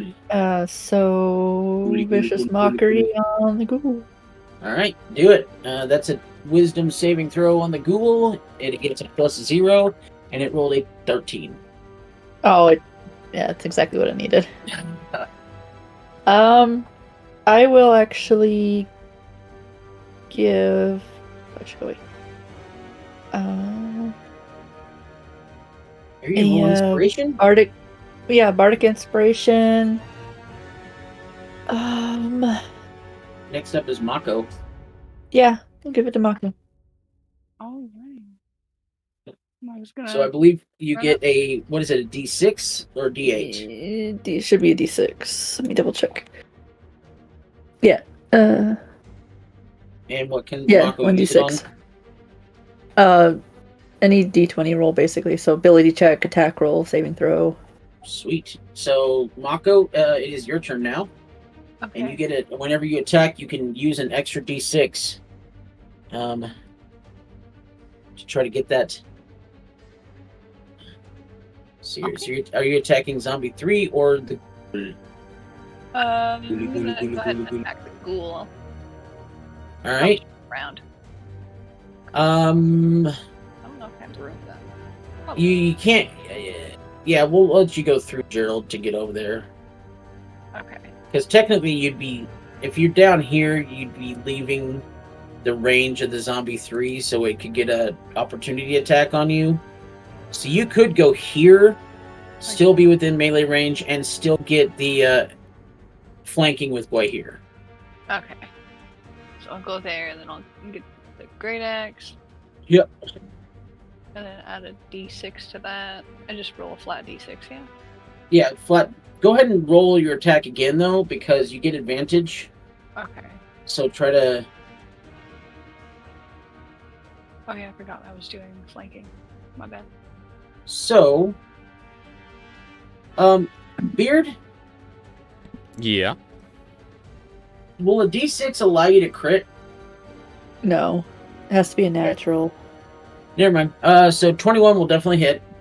Okay. And then 7 damage? Or 9, because I'm still on the range. 9 damage, and that ghoul is dead. So the ghoul, it started off with 22 hit points, and Elcor took away 20 of them. It had 2 hit points left. Oh, wow. So, yeah. Ghoul is dead.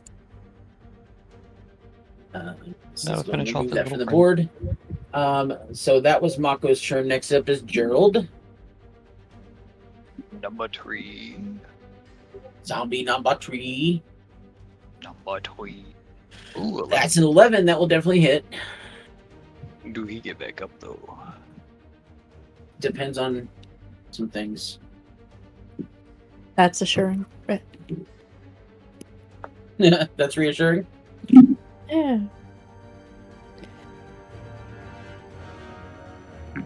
So Gerald did a 13 to hit and 11 damage. 11 damage. Okay, so 11. All right, so the zombie goes down, and then after a few seconds later, it gets back up. So next up is Roland. Don't be surprised with what I'm about to do. Firebolt. Firebolt. Do it. Definitely hits. 5 damage. Are you sure you're not playing a warlock? And that zombie 3 is dead. All right. Let me clear everything out here. We can get rid of that. We can not get rid of that. Okay, so the descent to the lower deck is chilly, wet, and unsettling. Seawater obscures the washes. Decaying crates and barrels are scattered around, some floating freely and others stacked in corners. The entire lower deck is difficult terrain. Look up through the hole. You'll see it into the captain's quarters. All right, everybody roll a d6 for me. A D6. Everybody, just a straight d6. You insist. Yay! Oh, hey, Alright. I matched Gerald. Of Hey, course. Gerald and Oh. Roland and Guahir. We're triplets. We got the trio going. See here. So that's 1, 2. Okay, Gang's all here. Gerald, Roland, and Guahir. Each of you find a 20-pound sack of whole cloves, and that sack is approximately worth 60 gold pieces. Becca, what? A sack of whole cloves. Cloves. Oh. Okay. Clobes, worth approximately 60 gold pieces. Mako, you find 10 small 1-pound bars of silver, each worth 5 gold pieces. Elcor, you find a pair of candlestick holders carved from bone to resemble dragons. Those are each worth 25 gold pieces. And Iolo, Great in the library. you find a sealed leather case, and inside you find a spell scroll of command. Ooh, snazzy. Okay. How much were the candlestick holders worth? Candlestick holders are worth 25 gold each. I'm going to put everything in Thank you. the chat. So let's see here. I'm curious what rolling a 5 would have found. And I a will tell 1. you in just a second.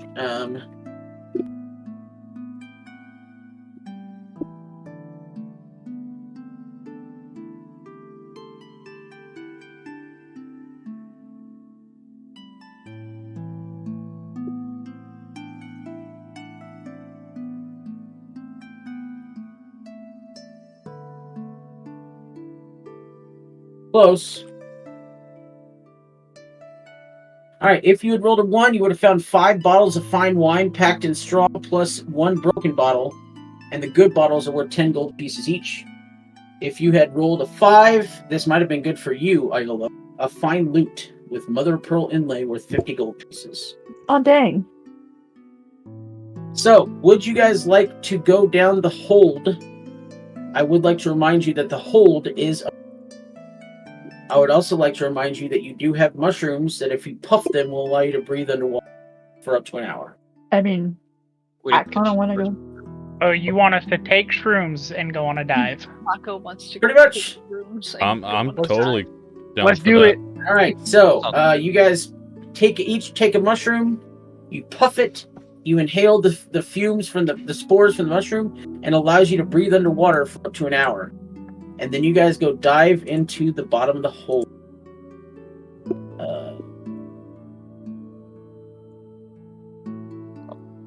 So this whole section is underwater.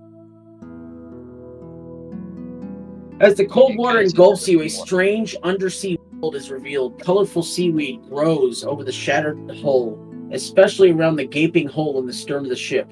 Tiny fish dart among hunks of debris and cargo.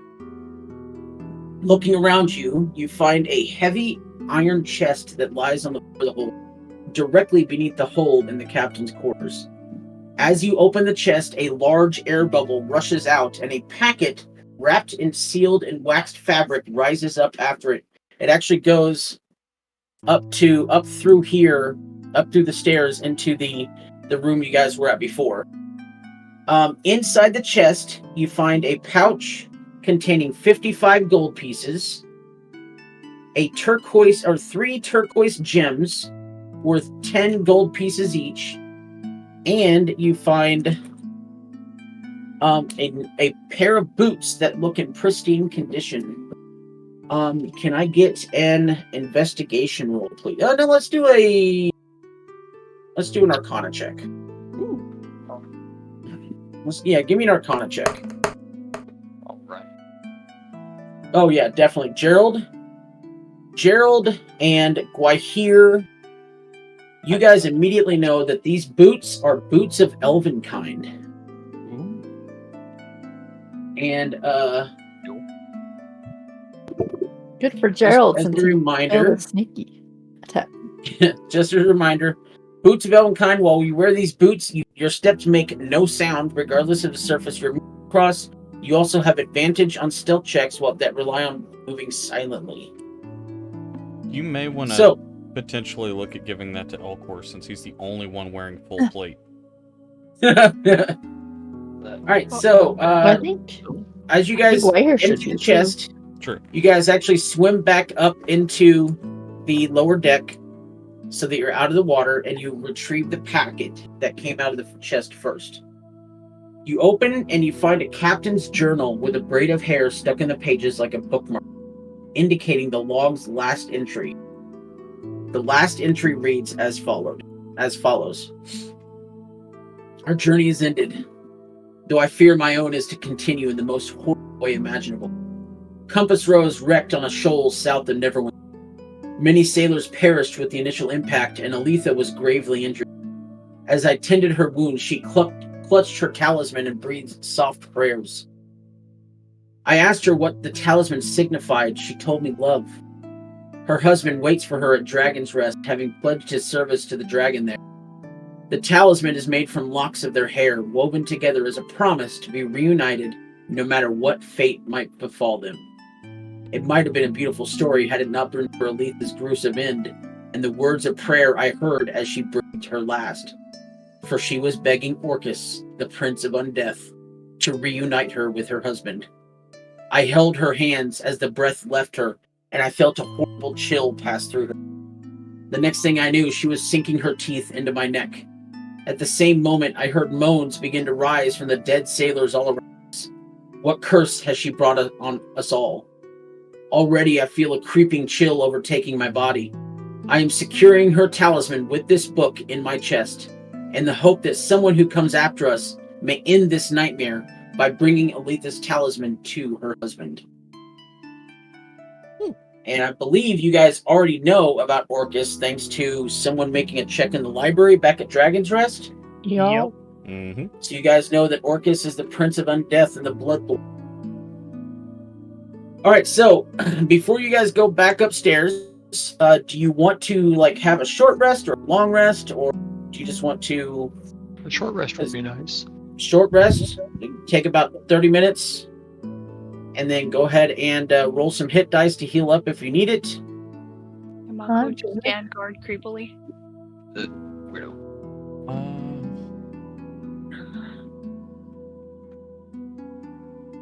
I honestly don't think it's going to do anything to me.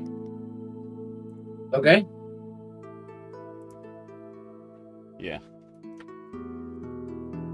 Alright, so If we take a long rest, I'll get my spell slot back. If not, then it doesn't really matter. Yeah, short rest doesn't really. I mean, unless somebody just You needs to heal. guys want to take a long rest, that's going to be at minimum 6 hours. And Right. Well, For not some of y'all. by the time I get. and also it's going to be a little bit tough to take a long rest down here unless you guys climb on top of some of the crates to get some sleep. Do we Couldn't we need just to take go a back? long rest, though? Couldn't Yeah, we just go I think back up to better- the other rooms with the He beds? said before we go up there. Oh, Hint, hint. got it. Sounds like I didn't a hear that set part. point before walking into a room. So do you guys want to attempt to try to get some sleep on the chests around you to get a long rest in? Yeah, I think that's probably a good idea if we can. Mitch, All right, so Would first off, we're gonna need, so you need a minimum of 6 hours, which is 2 shifts. So I need 3 people willing to stay up, and I'm up. all right, so you're gonna take the first shift, Roland. I mean, I could take the whole shift. I don't need to rest at all. Mako Okay. doesn't either. All right, if you guys would like to stay up for the 6 hours and let Yeah. everybody else sleep, I need Roland and Mako. Let's see. Let's go ahead and each of you give me a straight D20 roll. We're gonna do this a little bit different. You know, when we were up at the top, I was gonna cast Detect Magic, and we just started going down. But Hey. I'm good with that. All right, so for the first shift, Mako rolls an 8. Want me to roll one too? Yeah, roll a straight D20.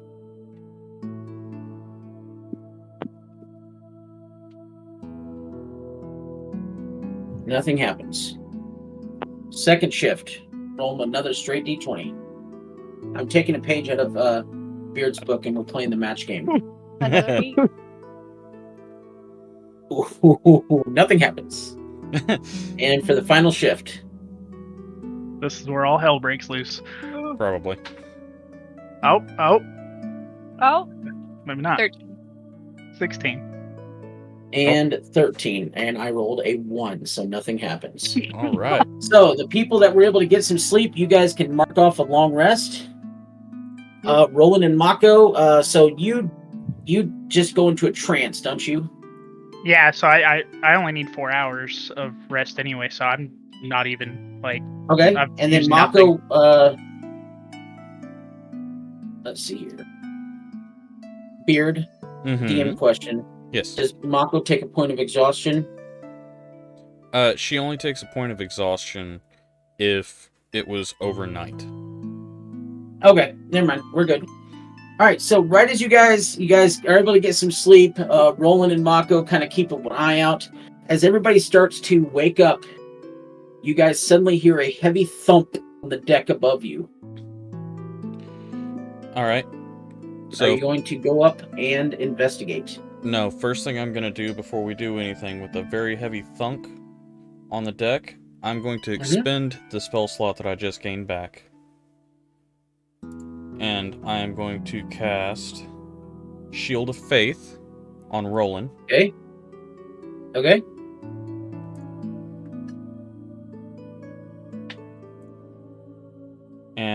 that is going to do is a shimmering field appears and surrounds a creature of your choice within range, granting a +2 bonus to AC for the duration for 10 minutes. Heck yeah. All right, so is everyone going up to the deck? I was gonna say, should we just leave and swim through the bottom of the ship? That's actually kind of smart.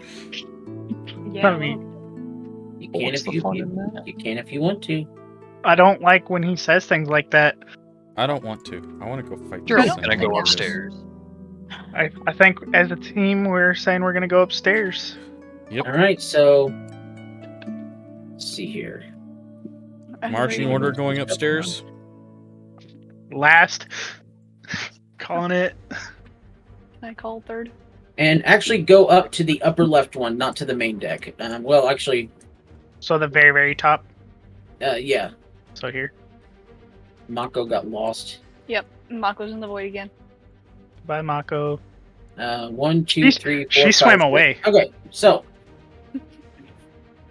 the second that you guys get up to the deck, you hear this terrifying screeching sound. And you can Yeah, tell of it's course. coming from up in the crow's nest. And as you guys look up into the crow's nest, we're going to do it again because that was really fun. Let's see. You guys see? Banshee? No. Give me a banshee. You guys see Oh, a terrifying harpy. monster perches on the top of the crow's nest, spreading its scraggling wings and screeching harshly. Its wings and legs resemble those of a mangy vulture, while its head, torso, and arms almost look human. It clutches a large bone-like club and flexes its talons. So as soon as you guys see that, it lets out this terrifying screech. And everyone roll for initiative. First of all, do y'all see what I see? I'm just saying. Oh yeah. hey, I got a 17. Look here, got a 20. Mako 13. Ooh, 24. Yeah. Wait, this should check. It's alright. You I want know what I'm to gonna do on my first spell. Hey, wonder what Hey. you're gonna do. actually, I kind of want to wait. DM, Could hold your. would my book have anything about harpies in it?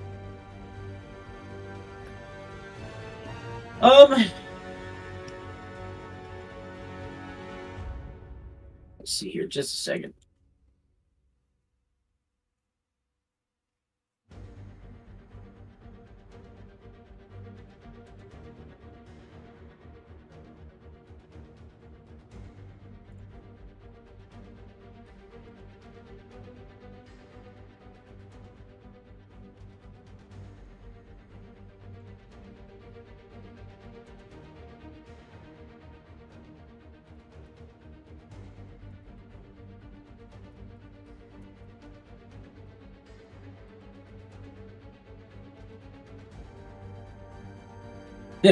How's that?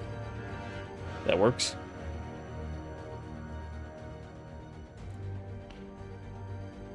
All right, so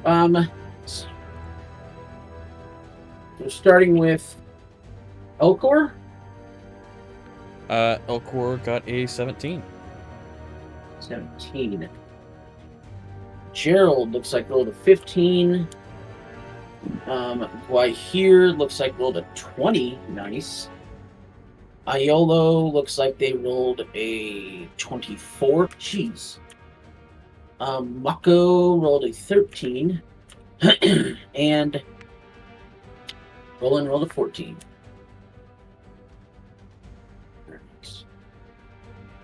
Just so you know that this harpy is 30 feet up in the air. It's on the top of the crow's nest. Okay. So, Iolo, you're up. Well, I think Vicious Mockery has a 60-foot range, so I'll do that. Vicious Mockery, and that's a wisdom check, right? Yep. They rolled a 3. Okay, so you get disadvantage and 1 damage. The one will come through in a minute.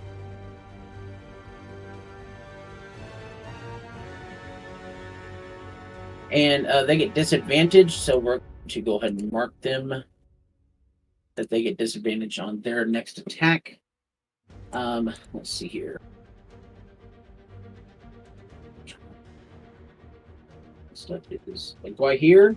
And I'm gonna move back just. Actually, I'm gonna go up here.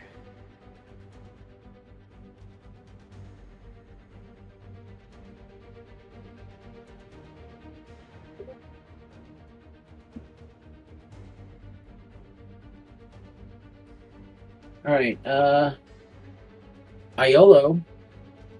Huh? As soon as you climb those stairs, Oh shoot! I already knew that was coming. I did too, but I didn't expect it to come you down. hear where I'm another at. terrifying screech, and you see one standing on this railing over here. Son of a gun!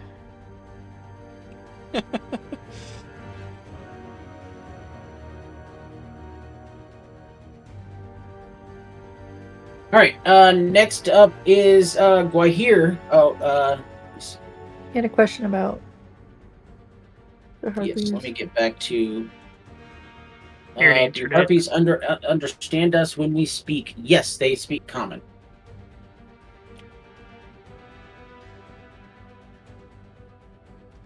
God, you're gonna make me speak harpy, aren't you?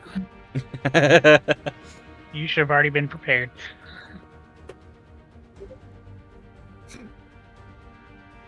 Just as long as they have a Scottish accent.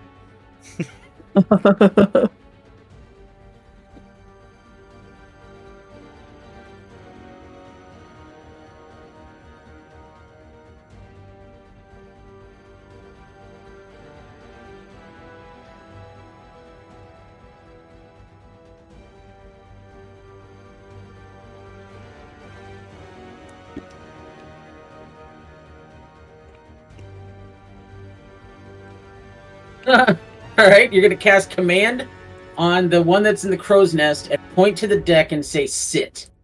All right. Let's. I have How does that work? scroll of command.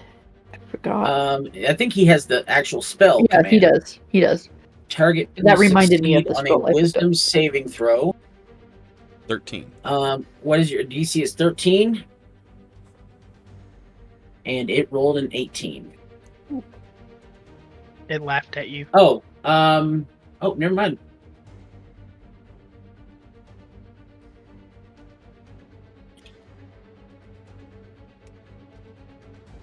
So you tell it to sit, and it just. I'm not going anywhere. That was creepy. Well done. That's Roach's real voice. Yes, you guys finally heard it. All right, so let's. That is back to. Next up is Elcor. Okay, Elcor is going to use his crossbow on the one that is here. Okay. Don't you move my harpy around. How dare you? That's a 19 to hit. 19 will hit. And that is 7 damage.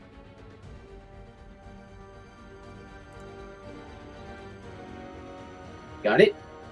That is harpy 2. Are you gonna do a bonus action? At the moment, I am not. Okay. Next up is Gerald. Gerald would like to attempt to shoot Harpy number 2. Do it. And is this advantage or not? No, No. she just has The harpy disadvantage just on has her. disadvantage. Oh, okay. That will definitely hit. For 7 damage. for 7 damage.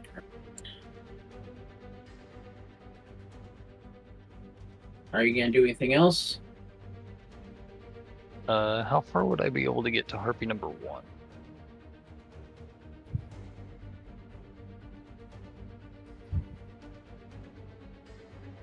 1 second. To get to Harpy number 1, you are... Who is this? That'd be 30 feet. Gerald. Gerald, so you have 30 feet, so It's 23 15. in a straight line away. straight line, you have to go. You can get there. You can get to Harpy 1. And then I'd like to use my action surge and attack Harpy number 1 with the rapier. Okay. A 17 to hit. 17 will definitely hit. You're gonna be like right there, Gerald. Is 2 still up on the crow's nest? Yes, 2 is still up on the crow's nest. So she just For 7 perched damage. on a. Correct. So the crow's nest is like a wooden basket that Okay, surrounds. so she's the top of in the mast. basket. Well, Or she's is she kind of on the on edge the of the edge of the basket? basket. Okay. She's perched on the edge of the basket, looking down at all of. Okay. All right, so that was Harpy number 1. Next up is so that are you done, Gerald? Yes. All right, next up is Roland. Alright, so I'm gonna look up at Harpy 2 because I'm still on the stairs. Okay. And I'm going to cast Firebolt at it. I know, shocking. What? What? That'll definitely hit. Now, will it Good, catch on yeah. fire? Because it has feathers. No. Just- dang it. I really want to light something on fire. I know. You could hit the flag. 19. All right, so next up is. Are you done, Roland? Yes, sir. Next up is Mako. Alright, Mako is gonna try to throw a javelin at Harpy number 2. Okay. Do it. Natural 20. Awesome. And then Double the dice and add your modifier. 10 plus 2 is 12. 12 points of damage. Awesome. It is not looking good at all. You wouldn't have the rage anymore because we took a rest since then, unless you've reactivated True. it. Yeah, But but I it's didn't- ran out since then. Yep. Oh, So did you want to go ahead and I'll let you retroactive rage before you threw the javelin yeah. to add a couple more? Okay. So the rage, does the rage get doubled on a crit also? No. I think Okay. it's just staying as 2. So that's an extra 2 points of damage. Is that it for you, Mako? Yeah, I believe that's it. All right, so you guys are focused on Harpy number 2 and Harpy number 1, and suddenly you start to hear this song, this beautiful It's not sirens. is it? melody. That's what I was thinking. And I need everyone to give me a wisdom saving throw, please. Oh no. As you look over and you Ooh. see another harpy over here. I think our wisdom might be a little good. Oh, come on. Hey, let's go local. I think Iolo is thinking that Harpy looks kind of hot. So Wait, what was it? this Sorry. was Wisdom? yeah, wisdom saving throw. Before you say anything, is a 15 gonna pass it? Yes. Okay, because I have advantage on being charmed. Okay. So Oh, wait. Oh, no, Gwy- mine's for fear. Guahir and Iolo, you both are charmed. And let's see here.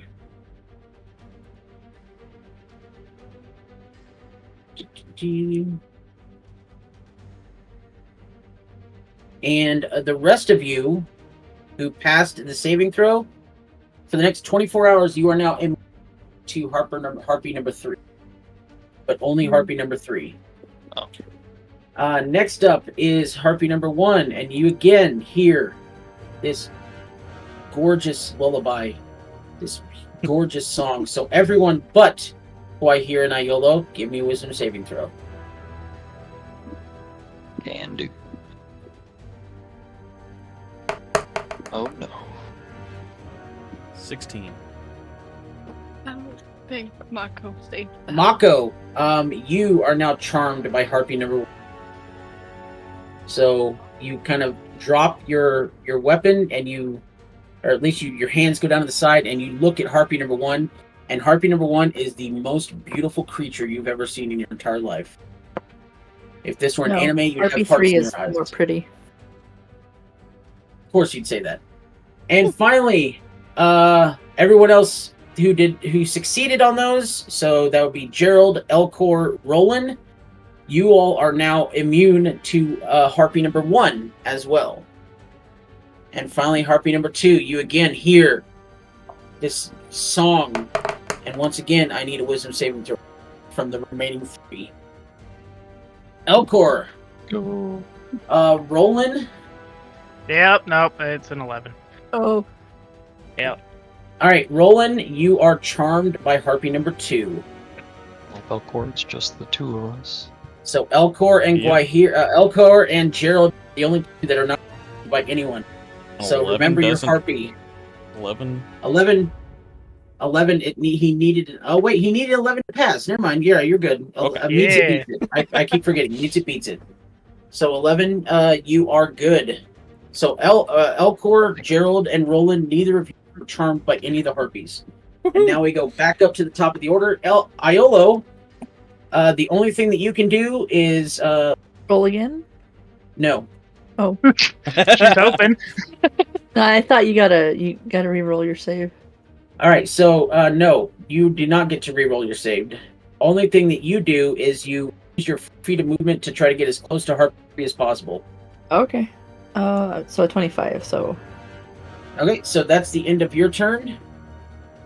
Next up is Guahir. You also use your full feet of movement to try to get within 5 feet of Harpy number 3.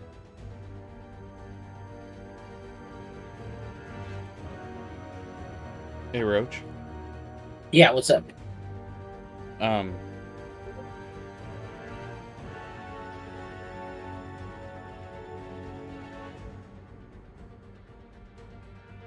See, this doesn't say that. Oh, yes, it does. Never mind. Okay.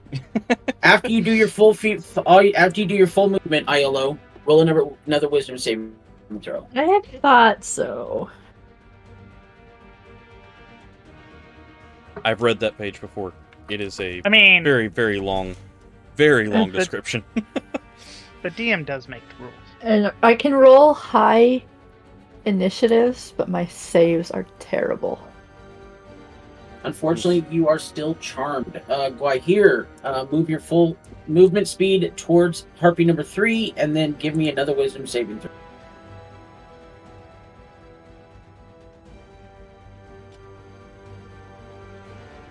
Can you hear me, Guahir? Yep. Oh, reenact this gift as I He go. was trying to be funny. Oh, okay. And then give me another wisdom saving throw. Can I ask how you doing that up steps? All right, so you do clear. Shay? You are no longer charmed by Harpy number 3. Next up is Elcor. You're not charmed by any of them. Harpy You know number this 3 done game. messed up by bringing your closer. So, Elcor reads his book, says, "Oh, well, that's why. It says the Dragonborns are immune to the charms of harpies. Which That's why yours running headlong to Harpy 3. Guahir, what are you doing?" And is going to cast Guiding Bolt at Harpy 3. Harpy 3? All right. Yes. Ooh, That will ain't miss. gonna hit. Okay. And is going to use motion to get up here next to Harpy 1 for the next turn. Okay. Next up is Gerald. You are not charmed. Gerald would like to attack Harpy number 1. Do it. Ooh, That'll definitely hit. That's almost a crit, man. So that's close. almost there. For 7 damage. 7. So let's see here.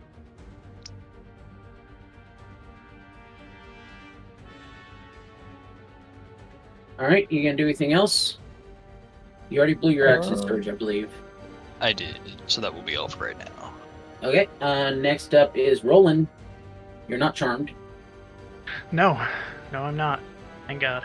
Alright, so I'm gonna, again, surprise, surprise, cast Firebolt at Harpy 2. Do it. That will definitely hit. Another 4 points of damage. Another 4 points of damage. Why do you gotta jinx it before a show? Because that's what you always do. You roll Firebolt for 4 points of damage. That's like your... I'm not. You are 100% Yeah, correct. And I don't know why. If All right,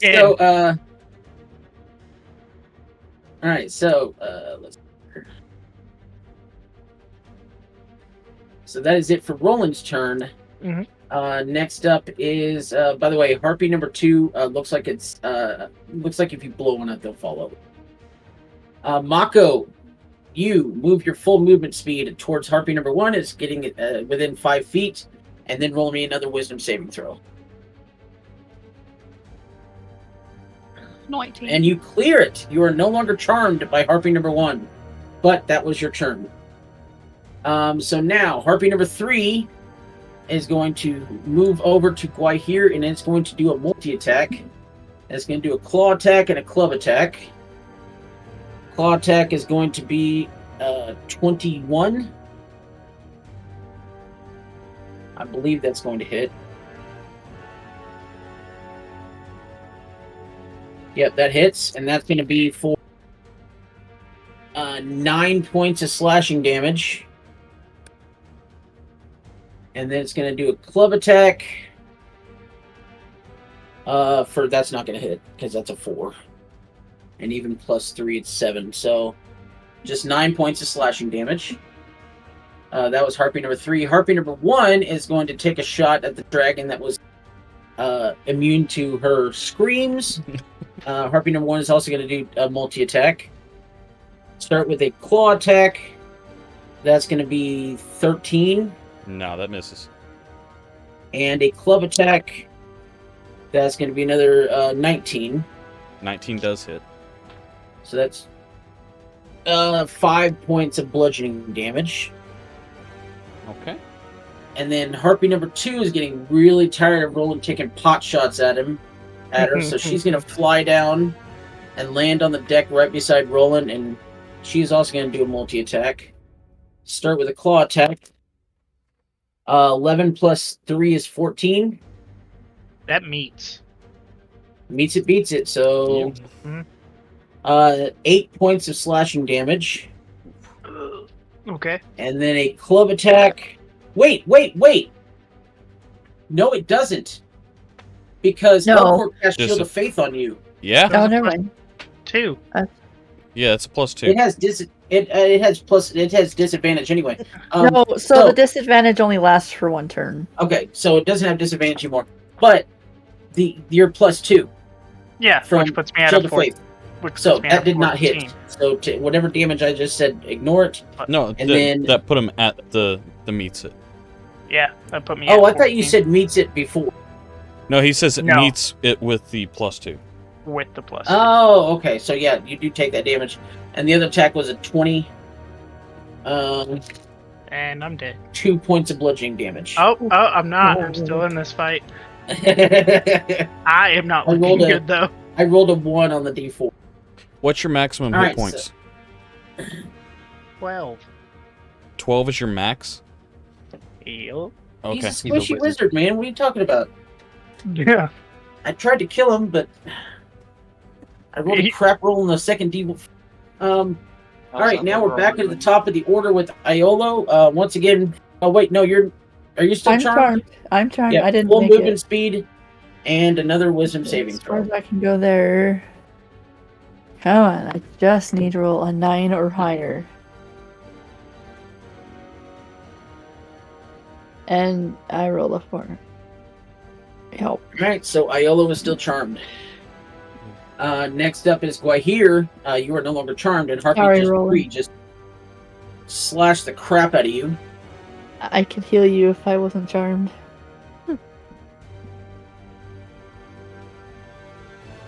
I am very embarrassed for having fallen for the Harpy, especially in front of Elcor. So I swing my Morning Star at it. Do it.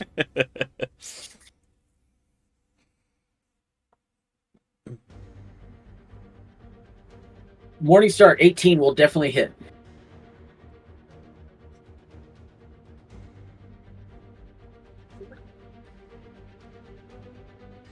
All right, with that, let's see. So that's Harpy number 3. Takes 11 damage. Alrighty. Let's see here. Are you going to put any kind of stank on that? Smite. Either thunderous or divine. Would you like to smite it? Oh, mighty smiter. Thunderous. Thunderous smite, please. Okay, the first time you hit, if the target is a creature, it must succeed on a strength saving throw. Push 10 feet away from prone. It is a monstrosity. Is that considered? That is considered a creature. Alright, so it's 2d6 thunder damage, so go ahead and roll that 2d6 thunder damage while I roll a strength saving throw. And it rolled an 8. I believe that's going to fail. It gets +1 to strength. So that's still going to fail. What's the DC on that? On that strength saving throw?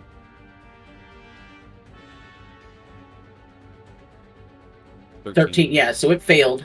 Let's see here. So you rolled a 5 and a 6, so 11 more damage.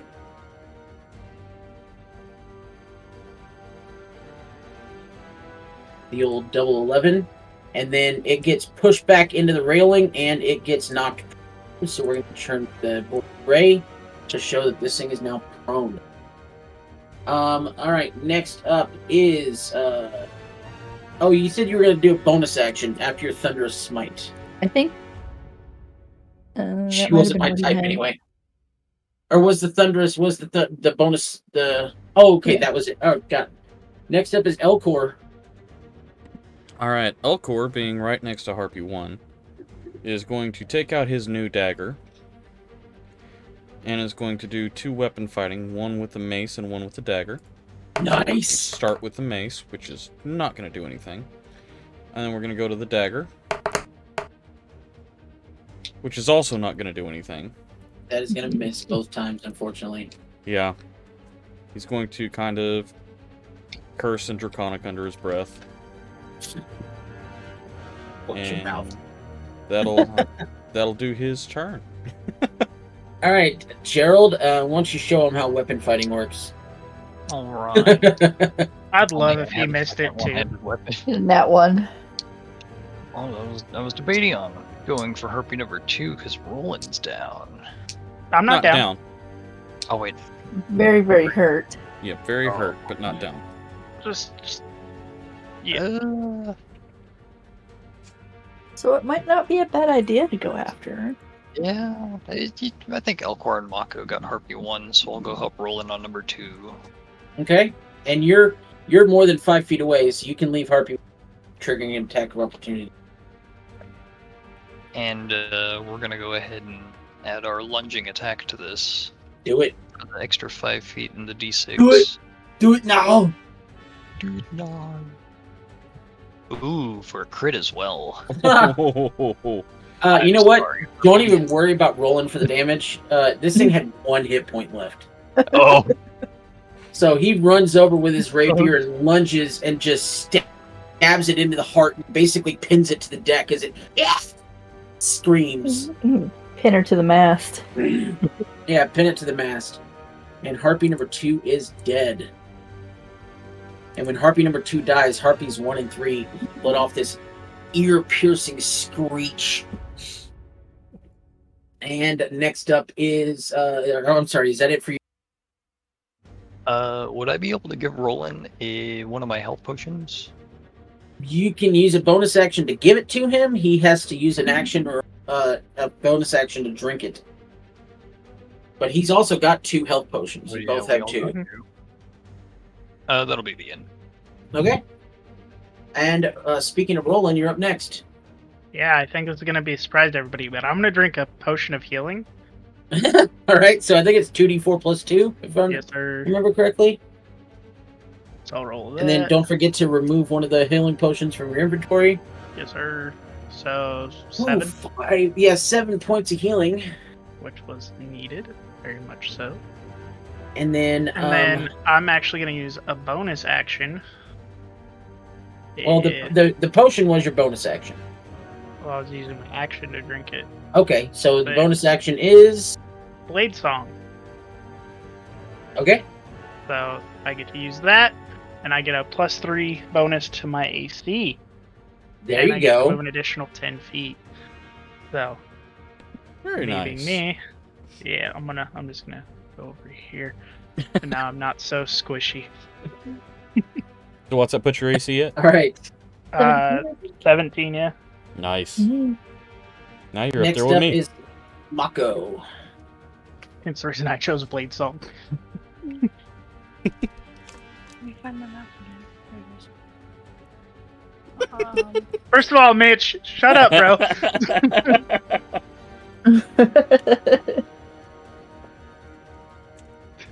Actually, it'd be Okay. I looked over and read that as I took a drink of Gatorade. joke's on you. Jep's over there hiding with the knife to stab you. Maka's gonna go ahead and start attacking with the hand axes. Mako is Yeah. 1 in each hand. Do up in fighting. Yeah, 24 definitely hits. There's the first one with 9 damage. And then the second Alrighty, we'll do your second attack. with a 9 to hit. 9 will miss, unfortunately. Kind of figured that, but okay. And, Is that it for your turn? Yeah, I think the damage is 11 though, because I did go into rage last. Oh, okay. So let's see here. Got it. 11. All right. So.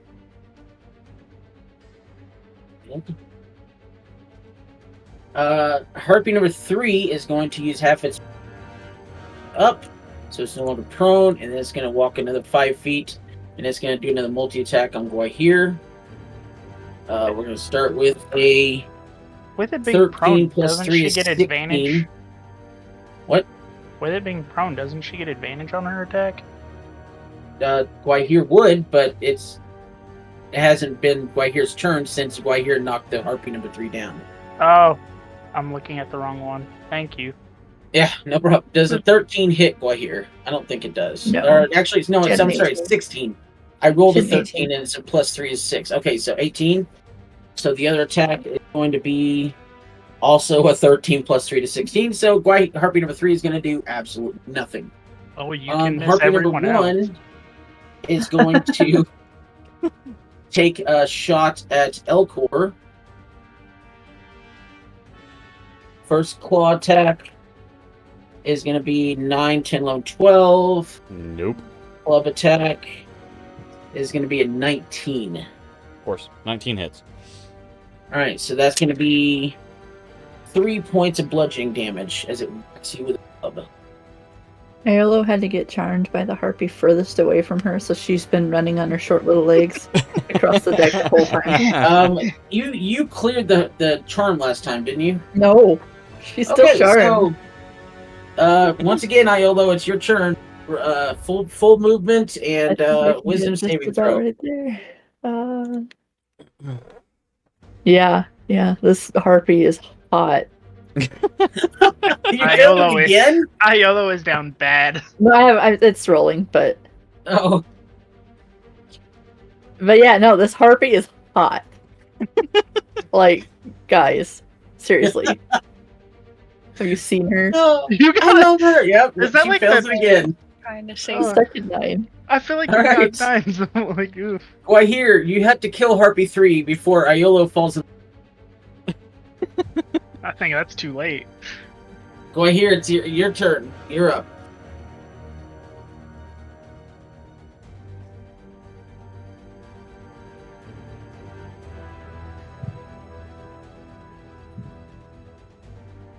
She's got it bad.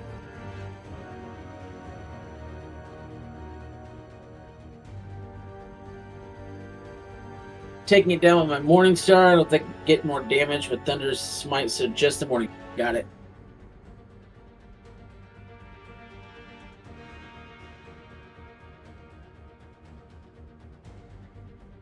Got a 10 to hit.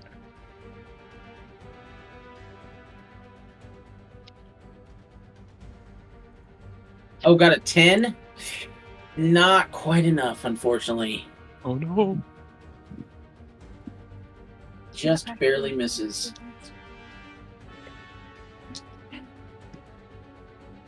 I don't think he can do anything else. I think we talked about that before. Next up is Elcor.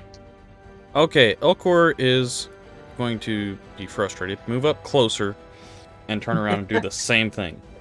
So, starting with the mace. Mace and dagger. Do it. That's an 18. That hits. That definitely hits. And crit on that, so that's 9 points All of right. damage. And then Next up is the dagger. that's 17. Definitely hits. That's much better than last time. And 5 points of damage. And you stab it, and it once again screeches, and then its body goes limp as it falls off the railing behind it. Alright. And Harpy number 1 is dead. And then I'm going to use my motion to try and get as close as possible to Harpy number 3. Moving in on my woman. Yeah.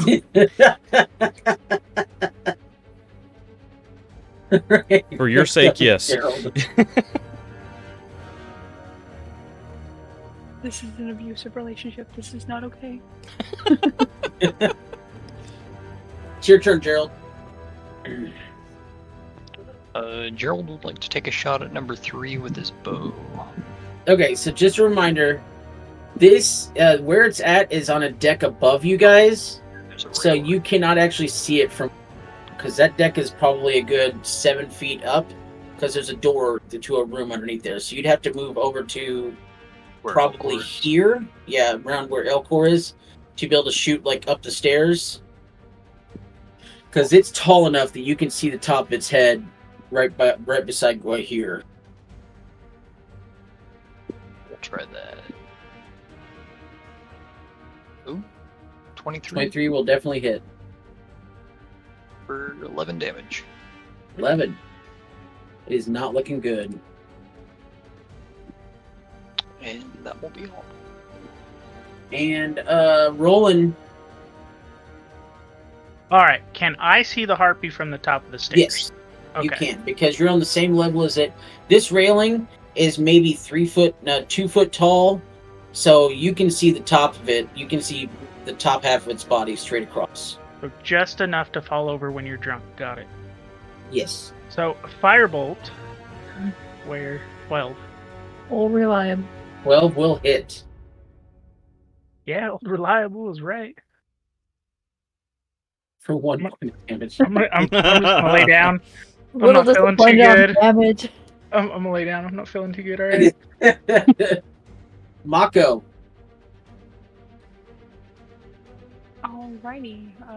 Mako's just gonna kind of. Wait, hold on. Probably dash. So you can use your movement speed, and then you're going to use an action to dash to double your movement speed. Yeah, just to try to get closer. Okay. So that will be your entire turn. That's okay. What's your movement speed? 30. 30 probably. So probably about So like. you were here, so 30 will take you here. And you can actually get right up next to it with another 30. Oh, Well, you'd have to be on this side, like behind Gwy here. gotcha. Yeah, right about there. What's your reach is 5 feet, right? believe so. Okay, well, either way, you used up your action to dash, so you can't do anything. And then Harpy number 3 is going to take another shot at Guahir. That's a natural 20 on the claw attack. So that's going to be... You get her, babe. 4, 5, 6, 7, 8, 9, 10, 11, 13, 14 My points brain of was. slashing Who are you damage. calling babe? 13 points of slashing damage on Guahir.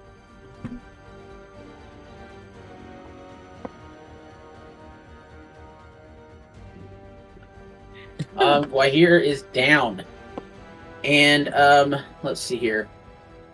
And so Guahir is down. We're gonna signify that, and Harpy with its second attack, it's gonna move, take a club attack on Mako, and that is also a natural 20. Holy Ouch. crap!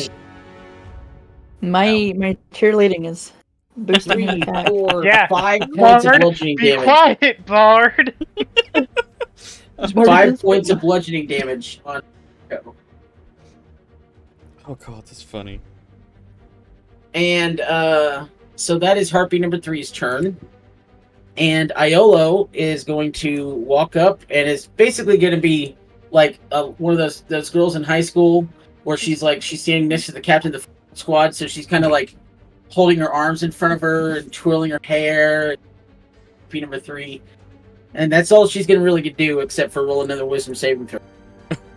I kind of don't want to Oh, no. make it. She's just, hi, my name's Iolo. And guess what?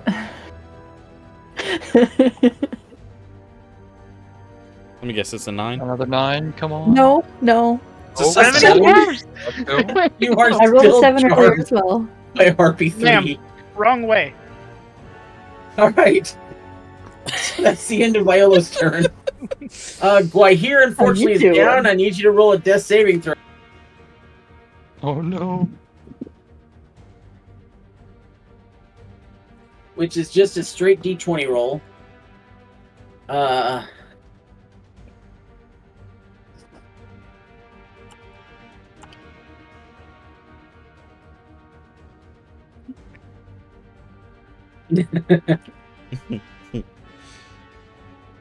Mitch, I need you to roll me a D20 for your death saving throw.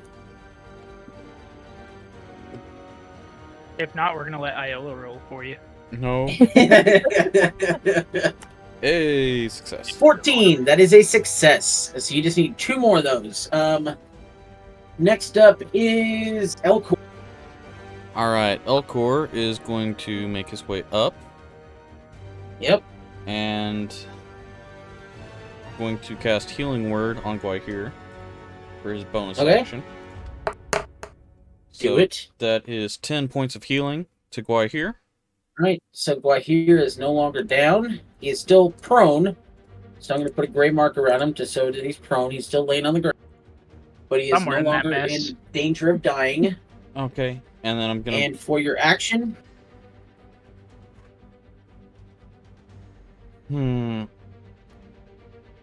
I'm going to use my mace. do it. That is a 21 to hit, That'll definitely hit. and 6 points of bludgeoning damage. And so having seen Guahir go down, Elcor's going to run up and he's going to cast Healing Word, bring back up. Iolo is still just standing there like a kid in high school who's just... And then Elcor is just going to take his mace and bring it down and smash into Harpy number 3's face. And immediately it's going to drop to the ground. And Iolo is just going to drop to her knees and scream, "No! My love!" And that is it. So, congratulations. You guys killed all the harpies. Iolo might be having post-traumatic stress. she might have developed a new fetish. Oh no. Fetish unlocked. Bird women are kind of hot. I'll have to.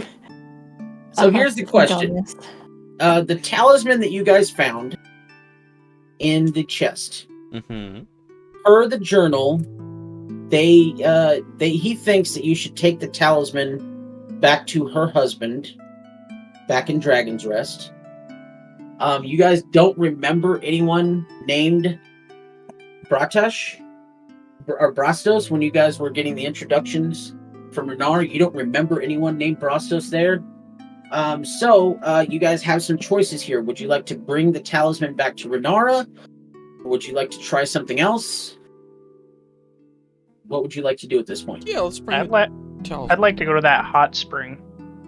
Yeah, that's a You good guys I think idea. that's on the way. Yep. All right. It's So kind of where we left our boat, I think. well, the boat is docked close by here. So you guys head back to the boat, and you guys head back to the hot spring. Ella's feeling pretty good. I don't know. And everybody goes and takes a dip in the hot spring, and Just a for little every winded from running. so go ahead and to hop into the hot spring, roll some hit dice, add your con modifier, and heal yourselves back up. And once you guys are healed up, then are you guys going to go back to Dragon's Rest and talk to Renara? That sounds like think- a good idea. Yeah. Time to Okay, go sell so- valuables. You guys can, if you would like to sell all the valuables off at the Cobalt Inventor as you guys get back in town, or you can just go straight up to. Let's see here. I need to find. What did they say First of all, let's the name of this dude was? Brastos. Let me consolidate everybody first. We need to move her So because she's going to be would- up in the temple. Would he be selling a short bow or a crossbow or anything? Let me Hand crossbow. check. But do you guys want to? So Renara's going to be up in the temple. Do you guys want to just go straight up to Renara and talk to her? Yeah. I was personally going to see if Turok had any more healing potions. Okay. Do you want to talk to Turok after Renara, or do you want to talk That's to fine. Turok first? No, we can talk after. All right. So put everybody up here. Iolo. So, who is going to approach Renara?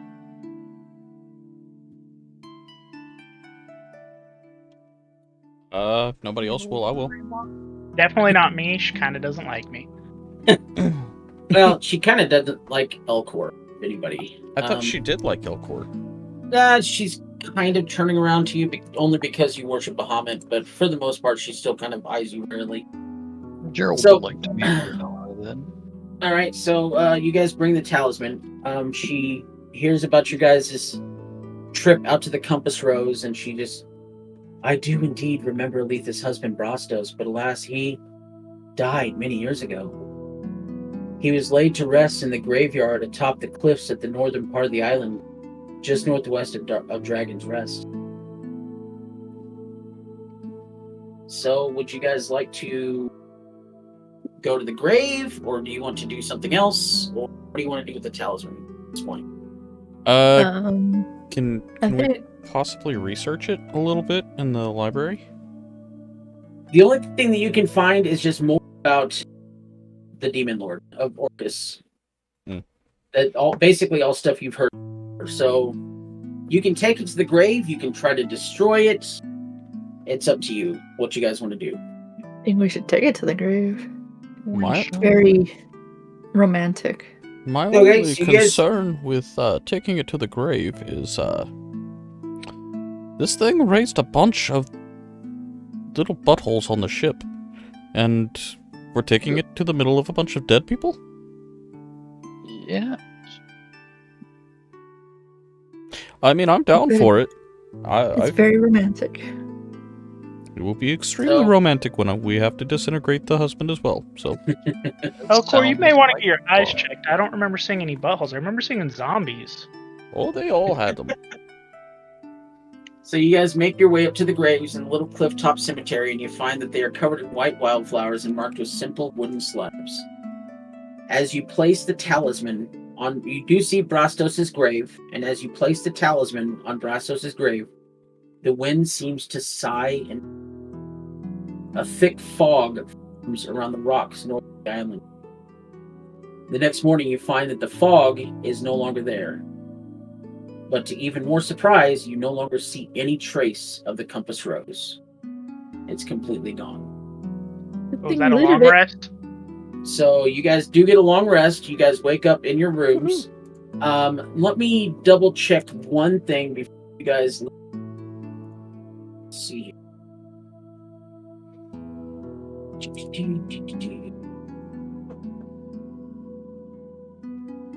Before we finish the long rest.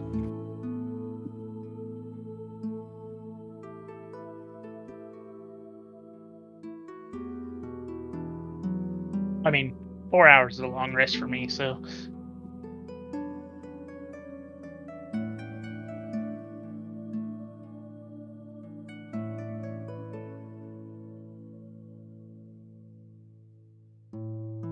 Okay, nothing. Never mind. All right, so you guys finish your long rest. As you guys wake up in the morning, you level up to level 3. And you guys can go ahead and visit the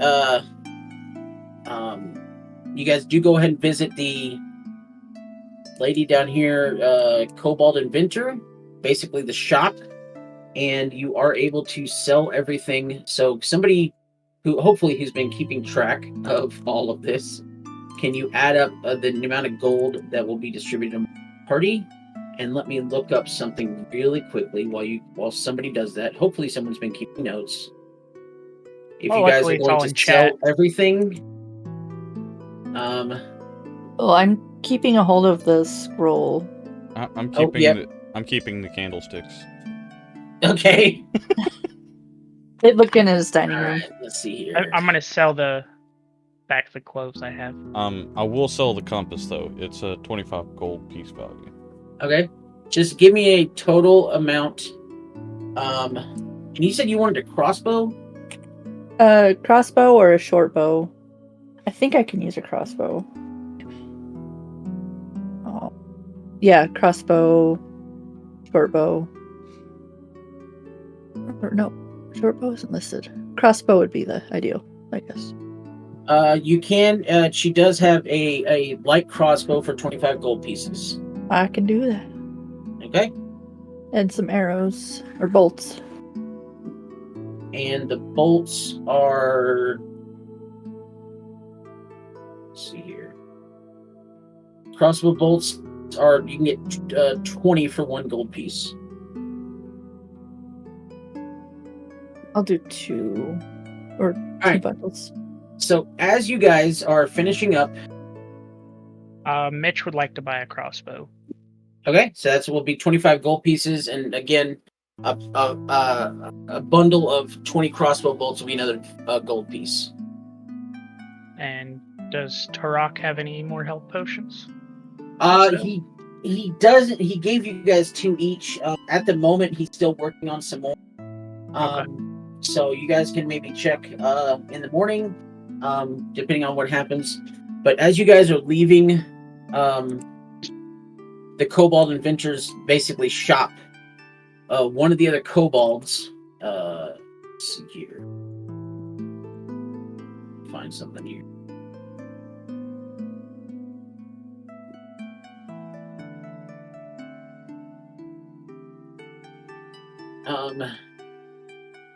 A very, very shy kobold by the name of Rix, R-I-X, and you guys know that she is basically Renara's assistant. Works with her a lot in the temple. She's very pious, and so she comes up to the group and she says, "Renara, the lady would like to see you in the temple, please, at your earliest convenience." And then she just runs. So do you guys go up to the temple? Yep. Here. I don't even know where I am. At the All right. temple. Oh, Yeah, you're already at the temple. And then I'm going to do something really quick because I want this to be a surprise, so we're bloop. Don't move, everybody. we can't. I can. I still have my character clicked. Let's see.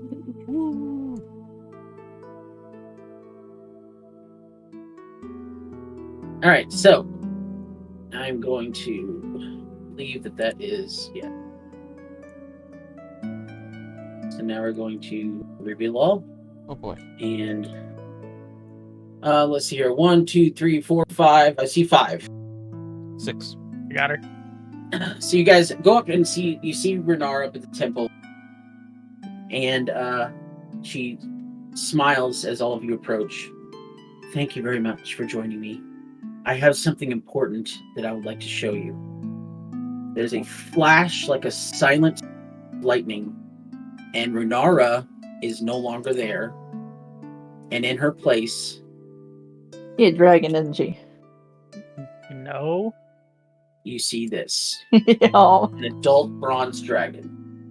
Now you see me as I truly am. She tilts her head with an expression that might actually be a smile on her skill. As you have discovered, this island has many old wounds, and I'm afraid the cycle of violence is starting again. I have one more favor to ask of you. I suppose I should start from the beginning. According to legend, 2 families of dragons came into being in the first days. Bahamut, the noble platinum dragon, made the metallic dragons: gold, silver, bronze, brass, and copper. And as she says this, she looks over down at Gwahir. Cruel, 5-headed Tiamat made the chromatic dragons: red, blue, green, black, and white. And with this, she looks over at Elcor. The metallic and chromatic dragons share a mutual originates in the enmity between Bahamut and Tiamat. The origin of Dragon's Rest is rooted in that animosity. Several years ago, a fire-breathing red dragon called Sharut rampaged up and down the Sword Coast. 3 metallic dragons joined forces in battle and imprisoned her beneath the ocean floor, believing that seawater would quench her fire and keep her bound. Supposedly, legend says that Sharut caused the undersea volcanic activity that formed Stormwreck Isle. In all likelihood, she is long dead and entombed beneath the island. Chromatic dragons whisper that she still lives and will one day emerge from her prison. One fact is undeniable: powerful magic embodied in such an ancient dragon has permanent mark on Stormwreck Isle. The magic has drawn other dragons to the island throughout the centuries, making it a recurring battlefield in the conflict between chromatic and metallic. Several of these dragons have died here, each leaving behind a spiritual scar that causes unpredictable magical effects. 100 years ago, a blue dragon tried to harness this magic, and I pleaded with him to abandon his schemes. When he refused, I was forced to kill him, adding one more dragon grave to the island. I've grown weary of strife, and Stormwreck Isle's wounds are a constant reminder to me the cost of such conflict. I now devote myself to peace and reconciliation. I established the Cloister of Dragon's Rest as a safe haven. But it's clear that this ageless conflict between chromatic and metallic dragons threatens to disrupt the serenity of Dragon's Rest. A young bronze dragon named Adrian came to this island a few months ago and studied with me. 5 days before you guys arrived here, we had an argument, and he angrily rejected my teaching of peace and stormed away from the cloister. I fear that he went to the ancient observatory on the southeast side of the island, which is another dragon's final resting place. I suspect some evil has arisen there, but I dare not go there, lest my presence reopen old wounds. Please investigate the observatory and find out what has happened. And she produces a key. You'll need this moonstone key to gain access to the area. As you guys take a look at the key, you can see that it's a 3-inch long, 1-inch wide hexagonal prism made from moonstone with a dragon's head engraved on one end. You can choose to go by land or by sea. Both have their dangers. There is a blue dragon that has been seen over those areas, but with no predictable pattern. Should you choose land, the trip to the observatory will take a By sea, it is a bit longer, but I don't see why he would be out there. That should take around 3 hours, and we would be more than happy to provide you with our report. Please, investigate this observatory. Find out what is happening over there, and put this feud to rest for good.